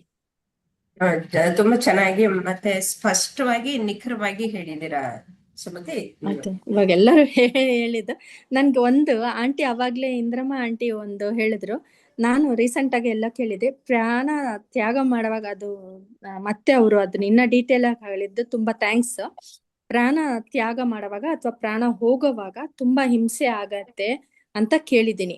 ಆದ್ರಿಂದ ನಾವು ದೇವ್ರನ್ನ ಕೇಳ್ಕೊಳ್ಳೋವಾಗ ಅದನ್ನೂ ಒಂದ್ ಕೇಳ್ಕೊಬೇಕು. ತುಂಬಾ ಸುಲಭವಾಗಿ ನಮ್ ಪ್ರಾಣ ತ್ಯಾಗವಾಗವಾಗ ಸುಲಭವಾಗಿ ನಮ್ ಈ ದೇಹನ ಕೊಡ್ಬೇಕು ಅನ್ನೋ ಶಕ್ತಿ ಕೊಡು ದೇವ್ರೇ ಅಂತ ನಾವು ಕೇಳ್ಕೊಬೇಕು ಅಂತ ಅರ್ಥ ಮಾಡ್ಕೊಂಡಿದ್ದೆ ನಾನು. ಅವರು ತುಂಬಾ ಚೆನ್ನಾಗಿ ಆ ಪಾಯಿಂಟ್ ನ ಎತ್ತು ಹೇಳಿದ್ರು. ಯಾವಾಗ ಅದು ಸುಲಭವಾಗಿ ಬಿಟ್ಕೊಡ್ತೀವಿ ಅಂದ್ರೆ ನಮ್ಮೊಳಗಿನ ಆಸೆ, ದೇಹ ಬೇಕಾಗಿರೋದು ಆಸೆ ಪೂರ್ತಿ ಮಾಡಕ್ಕೆ. ವಸನಗಳು ಇರೋವಾಗ ಆ ದೇಹ ಬೇಕಾಗತ್ತೆ. ಯಾವಾಗ ನಮಗ್ ಗೊತ್ತಾಗತ್ತೆ ಈ ದೇಹನ ಬಿಟ್ಟು ಹೋಗ್ತಾ ಇದೀವಿ ಅನ್ನೋವಾಗ ಅವಾಗ ದುಃಖ ಆಗತ್ತೆ, ನೋವು ಆಗತ್ತೆ, ಅಷ್ಟು ಬೇಗ ಬಿಟ್ಕೊಡಲ್ಲ. ಆಸೆಗಳೇ ಇಲ್ಲ ಅಂದ್ಮೇಲೆ ಇನ್ನೇನಕ್ಕೆ ದೇಹ? ಆಂಟಿ ಹೇಳಿದ್ರೆ ನನ್ಗೆ ಇನ್ನ ಸ್ಪಷ್ಟವಾಗಿ ತುಂಬಾ ಚೆನ್ನಾಗಿ ಅರ್ಥ ಆಯ್ತು. Thanks aunty. ಅಷ್ಟೇ ಆಂಟಿ, ನನ್ಗೆ ಗೊತ್ತಿರೋ ನಾನು ಹೇಳ್ದೆ. ಧನ್ಯವಾದಗಳು. ಇನ್ನೇನಾದ್ರೂ ಹೇಳ್ಬೇಕು ಅನ್ನೋದೇನು ಅನ್ಸಿಲ್ಲ ನಂಗೆ. ಮುಂದಿನ ಶ್ಲೋಕಕ್ಕೆ ಹೋಗೋಣ.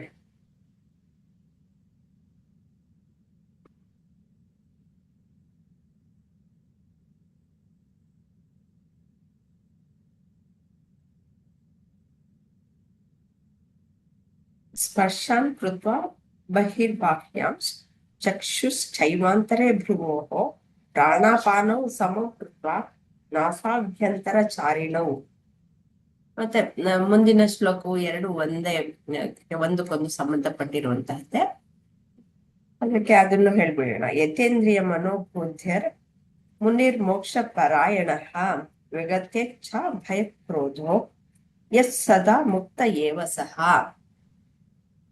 ಇದರ ಅರ್ಥ ಬಾಹ್ಯ ಭೋಗಗಳ ಎಲ್ಲಾ ಚಿಂತನೆಗಳನ್ನು ತ್ಯಜಿಸಿ ಕಣ್ಣುಗಳ ದೃಷ್ಟಿಯನ್ನು ಭ್ರೂಮಧ್ಯದಲ್ಲಿ ಸ್ಥಿರಗೊಳಿಸಿ ಮೂಗಿನೊಳಗೆ ಬರುವ ಮತ್ತು ಹೊರಗೆ ಹೋಗುವ ಉಸಿರನ್ನು ಸಮನಾಗಿಸಿ, ಹೀಗೆ ಇಂದ್ರಿಯಗಳು, ಮನಸ್ಸು ಮತ್ತು ಬುದ್ಧಿಯನ್ನು ನಿಯಂತ್ರಿಸಿಕೊಂಡು ಆಸೆ, ಭಯ ಮತ್ತು ಕ್ರೋಧಗಳಿಂದ ಮುಕ್ತನಾಗುವ ಋಷಿಯು ಯಾವಾಗಲೂ ಮುಕ್ತನಾಗಿ ಬದುಕುತ್ತಾನೆ ಅಂತ. ಇದನ್ನ ಯಾರು ಹೇಳ್ತೀರಾ ವಾಲಂಟಿಯರ್ ಆಗಿ? ಯಾರಾದ್ರೂ ಹೇಳ್ಬೋದು? 27, 28.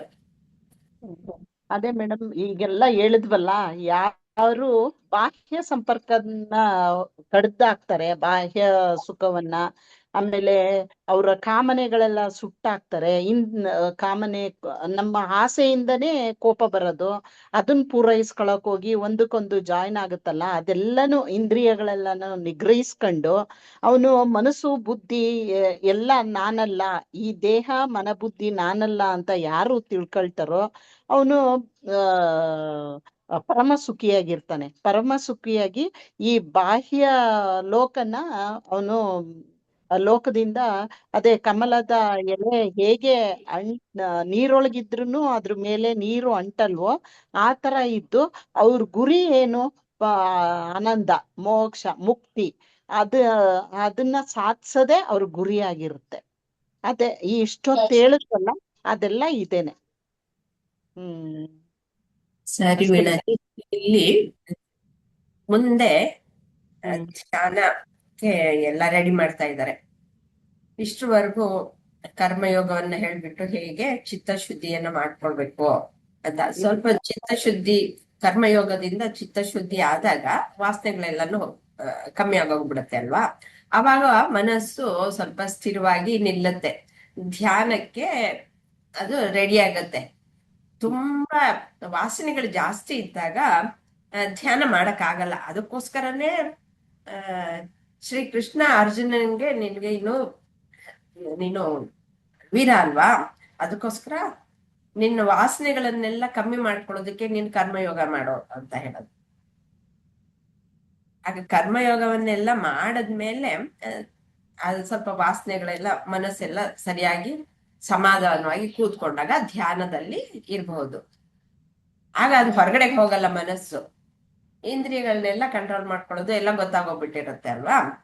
ಅವಾಗ ಕೂತ್ಕೊಳ್ಳೋದು. ಅದಕ್ಕೆ ಹೇಗೆ ಅಂತ ಬಿಟ್ಟು ಮುಂದೆ ಧ್ಯಾನ ಯೋಗಕ್ಕೆ ರೆಡಿ ಮಾಡೋದಕ್ಕೆ ಇಲ್ಲಿ ಹೇಳ್ತಾ ಇದ್ದಾರೆ. ಬಾಹ್ಯ ಚಿಂತನೆಗಳನ್ನೆಲ್ಲ ಬಿಟ್ಟು, ಅವೆಲ್ಲ ನಮ್ಗೆ ಇವಾಗಾಗ್ಲೇ ನಾವು ತಿಳ್ಕೊಂಡ ಹಾಗೆ ಅದನ್ನೆಲ್ಲ ಬಿಟ್ಟು ಹಾಕದ್ಮೇಲೆ ಕಣ್ಣುಗಳ ದೃಷ್ಟಿನ ಭ್ರೂಮಧ್ಯದಲ್ಲಿ ಇಡಬೇಕು ಅಂತಂದ್ರೆ ಅವಾಗ ಏನು, ನಾವು ಹೊರಗಡೆ ಪ್ರಪಂಚದ ಕಡೆಗೆ ನಮ್ಮ ಇಂದ್ರಿಯಗಳನ್ನ ಹರಿಬಿಡದೆ ಒಂದ್ ಕಡೆ ಕೇಂದ್ರೀಕರಿಸ್ಬೇಕು ಅಷ್ಟೇನೆ. ಕೇಂದ್ರೀಕರಿಸಿದಾಗ ಅವಾಗ ಹೊರಗಡೆ ವಿಷಯಗಳ ಕಡೆಗೆ ಹೋಗಲ್ಲ, ಹರಿಯಲ್ಲ ಮನಸ್ಸು. ಆಮೇಲೆ ಆದ್ಮೇಲೆ ಉಸಿರನ್ನ ಮೂಗಿನ ಒಳಗಡೆ ಬರೋ ಉಸಿರು ಮತ್ತೆ ಹೊರಗಡೆ ಹೋಗುವಂತ ಉಸಿರನ್ನು ಸಹ ಗಮನಿಸ್ಬೇಕು, ನೋಡ್ಬೇಕು ಅಂತ ಅಂದಾಗ ಈ ಉಸಿರಿಗೂ ಮನಸ್ಸಿಗೂ ಸಂಬಂಧ ಉಂಟು. ಯಾವಾಗ ಉಸಿರನ್ನ ನಿಯಂತ್ರಣ ಮಾಡ್ತೀವೋ ಅವಾಗ ಮನಸ್ಸನ್ನು ನಿಯಂತ್ರಣ ಮಾಡೋದಿಕ್ಕೆ ಸಾಧ್ಯವಾಗುತ್ತೆ. ಅದಕ್ಕೋಸ್ಕರ ಈ ಪ್ರಾಣಾಯಾಮ ಎಲ್ಲ ಮಾಡೋಂಥದ್ದು. ಕೋಪ ಬಂದಾಗ ಹೇಗೆ ಉಸಿರು ಜೋರಾಗಟ್ಟಿ ಸ್ಪೀಡ್, ನೀವು ಪಿಕ್ಚರ್ ಅಲ್ಲೆಲ್ಲ ನೋಡಿರ್ಬೋದು, ದೇವಿ ಕೋಪ ಬಂತು ಅಂತಂದ್ರೆ ಏನು ಬುಸು ಬುಸು ಬುಸು ಬುಸು ಅಂತ ಬಿಟ್ಟು ಉಸಿರಾಡೋದು ಅಲ್ವಾ? ಶಾಂತವಾಗಿ ರಾಮನ್ನ ತೋರ್ಸಿದ್ರೆ ಎಷ್ಟು ಶಾಂತವಾಗಿ ತೋರಿಸ್ತಾರೆ ಅಲ್ವಾ? ಹಾಗೆ ಉಸಿರಿಗೂ ಮತ್ತೆ ಮನಸ್ಸಿಗೂ ಬಹಳ ಸಂಬಂಧ ಇದೆ. ಉಸಿರು ಅಂದ್ರೆ ಪ್ರಾಣ, ಮನಸ್ಸು. ನೀವು ಪ್ರಾಣಮಯ ಕೋಶ, ಮನೋಮಯ ಕೋಶ ಅದೆಲ್ಲ ಸ್ಟಡಿ ಮಾಡಿದೀರಾ. ಅವು ಎರಡನ್ನು ಸೇರ್ಕೊಂಡು ಕೆಲಸ ಮಾಡತ್ವೆ ಅಂತ. ಅದಕ್ಕೋಸ್ಕರ ಅದನ್ನ ಅಬ್ಸರ್ವ್ ಮಾಡಿ ಅಂತ ಹೇಳ್ತಾರೆ. ಆವಾಗ ಇಂದ್ರಿಯಗಳನ್ನ, ಮನಸ್ಸನ್ನ, ಬುದ್ಧಿನ ನಿಯಂತ್ರಣದಲ್ಲಿ ಇಡೋದಕ್ಕೆ ಸುಲಭವಾಗತ್ತೆ. ಅವಾಗೇನು ಆಸೆ, ಭಯ, ಕ್ರೋಧಗಳಿಂದ ಮುಕ್ತನಾಗ್ತಾನೆ. ನಾವು ಇವಾಗ ಆಸೆ, ಭಯ, ಕ್ರೋಧ ಅದನ್ನೆಲ್ಲ ನಾವು ಚಿಂತನೆಯನ್ನ ಮಾಡಿ ಆಗಿದೆ. ಆಸೆ ಯಾತಕ್ ಬರುತ್ತೆ, ಭಯ ಯಾಕೆ, ಆಸೆ ಇರೋದ್ರಿಂದ ಏನೋ ಒಂದು ತಗೊಳ್ಬೇಕು ಅಂತ ಅದಕ್ಕೊಂದು ಕರ್ಮವನ್ನು ಮಾಡ್ತೀವಿ. ಅದು ಬಂದ ಮೇಲೆ ಅದು ಎಲ್ಲೋ ಹೋಗ್ಬಿಡುತ್ತೋ ಅಂತಂದ್ಬಿಟ್ಟು ಒಂದು ಭಯ ಬರುತ್ತೆ. ಯಾರ ಕಸಿದ್ಕೊಂಡ್ಬಿಡ್ತಾರೆ ಅಂತಂದ್ಬಿಟ್ಟು, ಅಥವಾ ಅಡಚಣೆ ಬಂದಾಗ ಕ್ರೋಧ ಬರುತ್ತೆ. ಅವ ಎಲ್ಲದರಿಂದನೂ ಮುಕ್ತ ಆಗೋಗ್ತಾನೆ, ಅವನು ಮುಕ್ತನಾಗಿ ಇರ್ತಾನೆ ಅಂತ. ನಾವು ಹಿಂದಿನ ಶ್ಲೋಕದಲ್ಲಿ ಇಹಲೋಕ ಪರಲೋಕ ನಾವು ಎರಡನ್ನ ಸುಮತಿ ಕೊಟ್ಟಿದ್ದಲ್ವ, ಇದು ಅದನ್ನ ಹೇಳಿಲ್ಲ ಅಂತ ಅನ್ಸುತ್ತೆ. ಇಹಲೋಕ ಪರಲೋಕ ಅಂದ್ರೆ ಬೇರೆ ಏನು ನಾವು ತಿಳ್ಕೊಳ್ಬೇಕಾಗಿಲ್ಲ, ಎಲ್ಲೋ ಒಂದು ಇದಕ್ ಹೋಗ್ತೀವಿ ಅಂತಂದ್ಬಿಟ್ಟು. ಇಹಲೋಕ ಅಂತಂದ್ರೆ ಈಗ ನಾವೇನು ಪ್ರಪಂಚಿಕವಾಗಿ ಏನೇನ್ ಮಾಡ್ತಾ ಇದೀವೋ ಅದು. ಪರಲೋಕ ಅಂತಂದ್ರೆ ಎತ್ತರವಾದದ್ದು ಏನು, ನಾವು ಆಧ್ಯಾತ್ಮಿಕ ಚಿಂತನೆಯನ್ನು ಮಾಡ್ಬಿಟ್ಟು ನನ್ನ ನಿಜ ಸ್ವರೂಪವನ್ನು ತಿಳ್ಕೊಳ್ಳೋದಷ್ಟೇ. ಇವೆರಡೇ ಲೋಕಗಳು.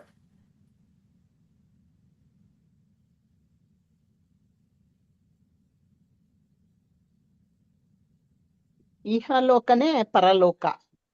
ಇಹಲೋಕನೇ ಪರಲೋಕ ಅಲ್ಲ.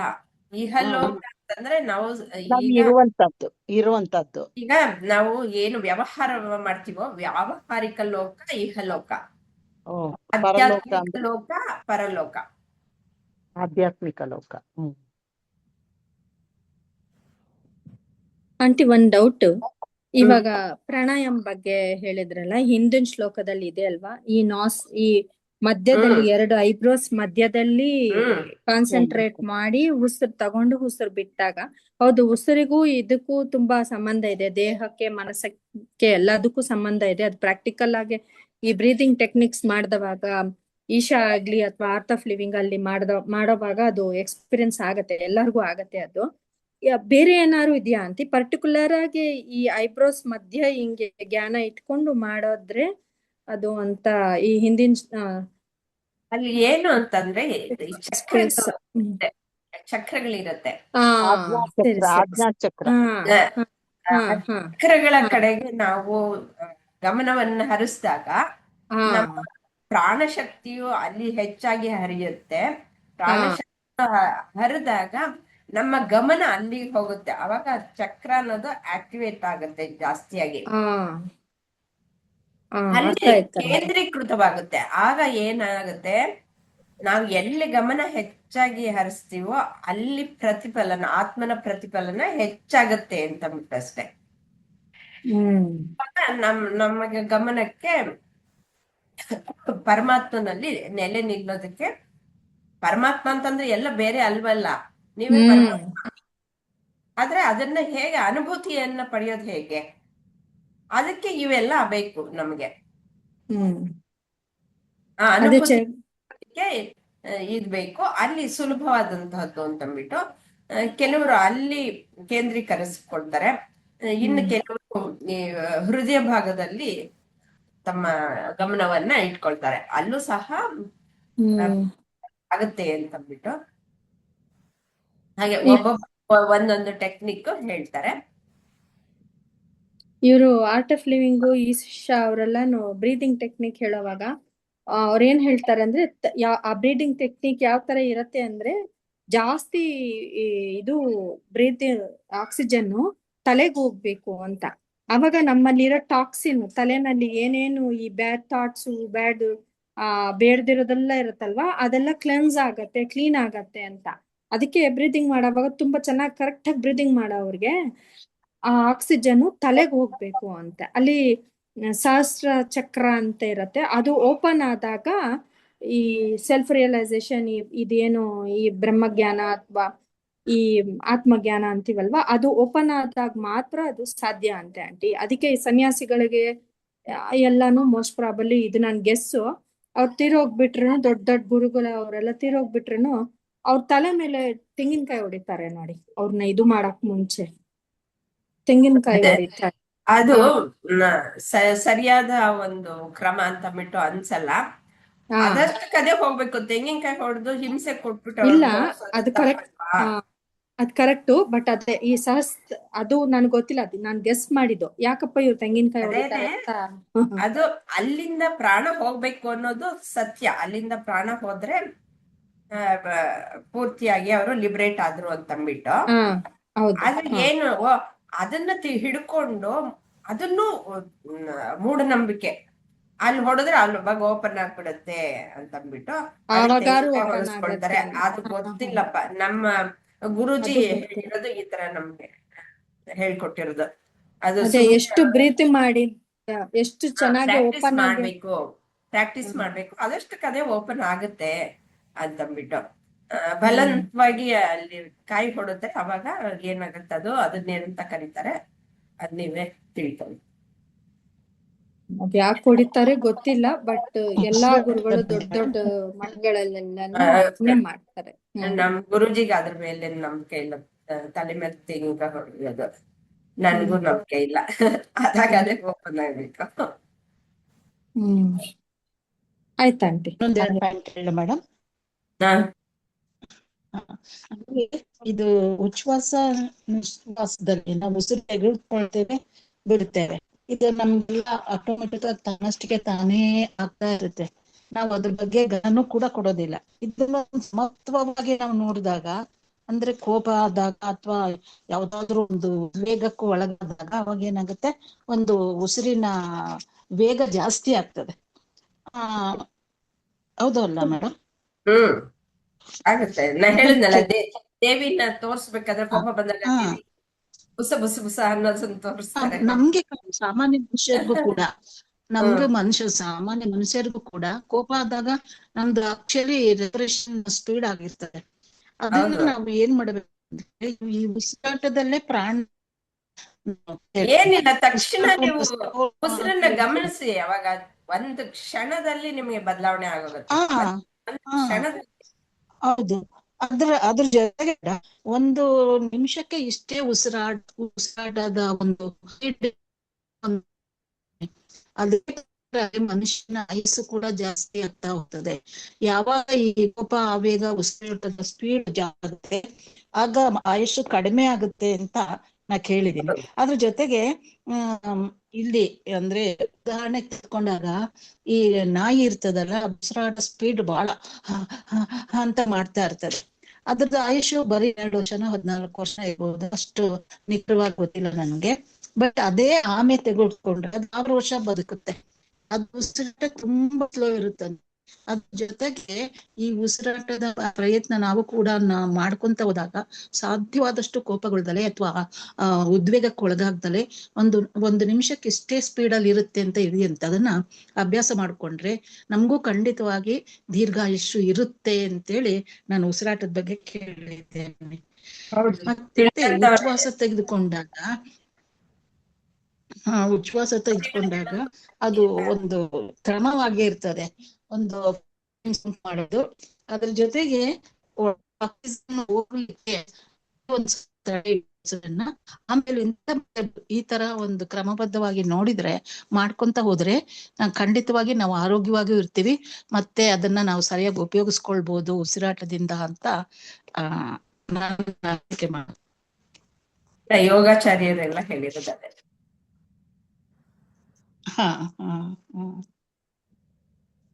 ಇವಾಗ 29ನೇ ಶ್ಲೋಕ ಹೋಗೋಣ.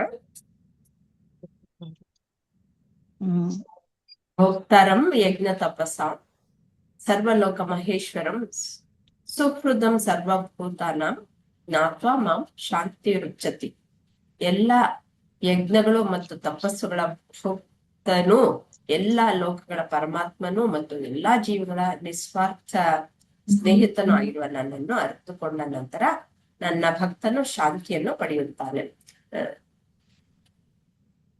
ಲಕ್ಷ್ಮಿಯವರು ಹೇಳ್ತೀರಾ ಇದಕ್ಕೆ ವಿಶ್ಲೇಷಣೆ?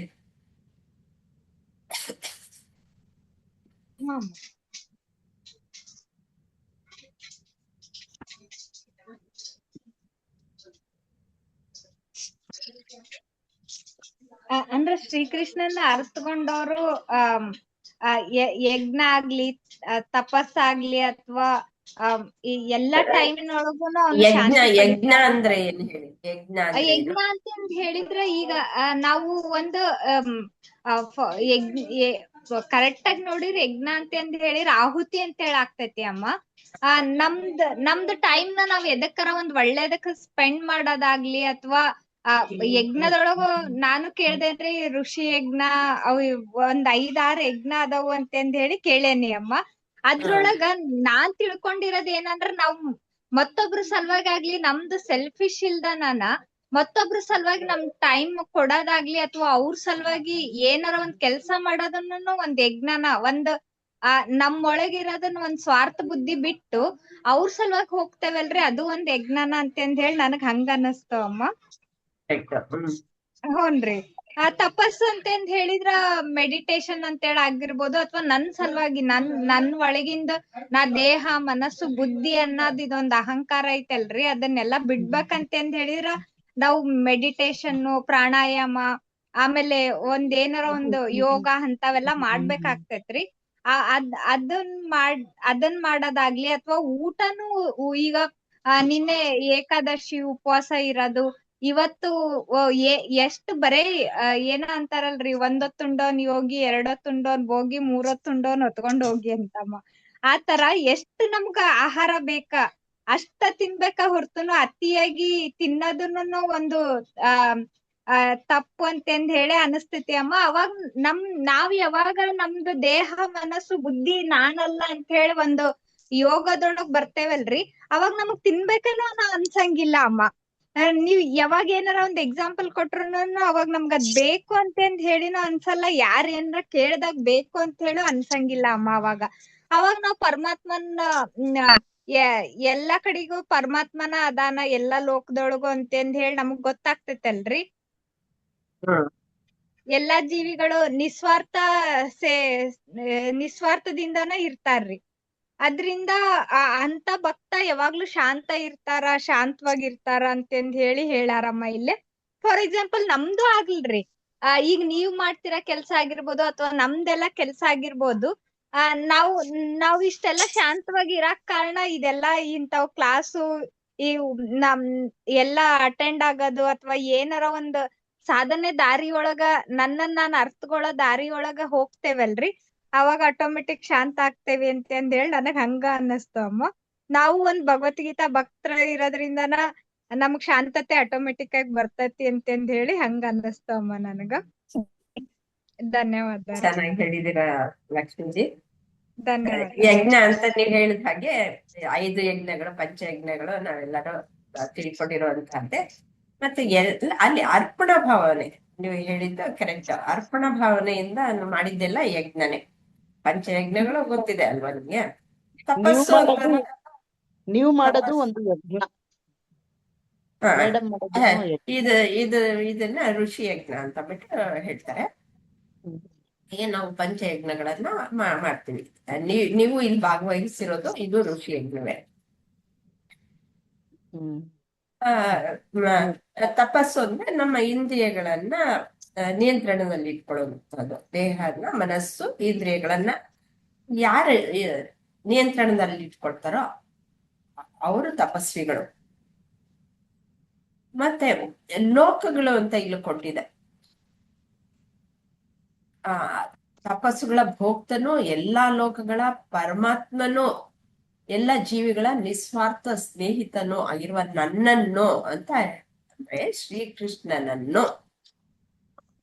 ಯಾರು ಶ್ರೀಕೃಷ್ಣ ಅಂತಂದ್ರೆ ಈ ಲೋಕಗಳು ಅಂತಂದ್ರೆ ಏನು, ಈ ಇಂದ್ರಿಯಗಳು ನಮ್ಮ ಒಂದೊಂದು ಅಂಗಗಳಿಗೂ ಸಹ ಒಂದೊಂದು ದೇವತೆ ಅದನ್ನ ನಿಯಂತ್ರಣದಲ್ಲಿ ಇಟ್ಟುಕೊಂಡು ಅವುಗಳ ಒಂದು ಶಕ್ತಿಯಿಂದ ಚಾಲನೆ ಆಗುವಂತಹದ್ದು. ನಾನ್ ನೋಡ್ಬೇಕು ಅಂತಂದ್ರೆ ನಾನು ಕಣ್ಣಿನಿಂದ ಬರೀ ಈ ಚರ್ಮ ಚಕ್ಷುವಿಂದ ನೋಡೋದಕ್ಕೆ ಸಾಧ್ಯ ಇಲ್ಲ. ಅದರ ಹಿಂದೆ ಇರುವಂತ ದೇವತೆಯ ಶಕ್ತಿಯಿಂದ ಮಾತ್ರ ನಾನು ನೋಡೋದಕ್ಕೆ ಸಾಧ್ಯ. ಹಾಗೆ ಪ್ರತಿಯೊಂದು ಅಂಗಕ್ಕೂ ಸಹ ಒಂದೊಂದು ದೇವತೆ ಶಕ್ತಿಯಾಗಿ ಕೆಲಸ ಮಾಡುತ್ತೆ. ಹಾಗೆ ಲೋಕಗಳು ಅದಕ್ಕೆ ಎಲ್ಲಿಂದ ಬರುತ್ತೆ?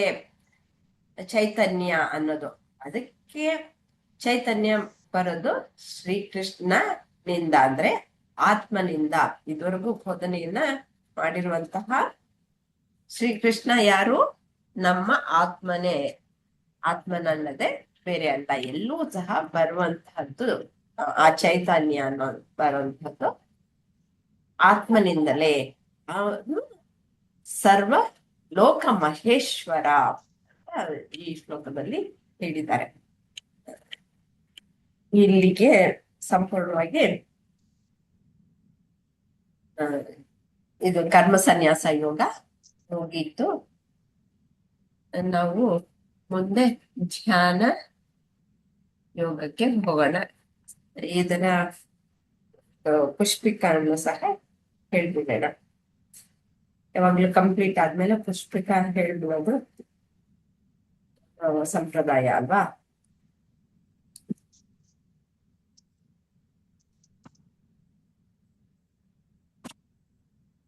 ಸದಿತಿ ಶ್ರೀಮದ್ಭಗವದ್ಗೀತಾಸು ಉಪನಿಷತ್ಸು ಬ್ರಹ್ಮ ವಿದ್ಯಾಯಾಂ ಯೋಗಶಾಸ್ತ್ರೇ ಶ್ರೀಕೃಷ್ಣಾರ್ಜುನ ಸಂವಾದೆ ಕರ್ಮ ಸನ್ಯಾಸ ಯೋಗೋ ನಾಮ ಪಂಚಮೋಧ್ಯಾಯಃ. ಓಂ ಶ್ರೀಕೃಷ್ಣಾರ್ಪಣಮಸ್ತು.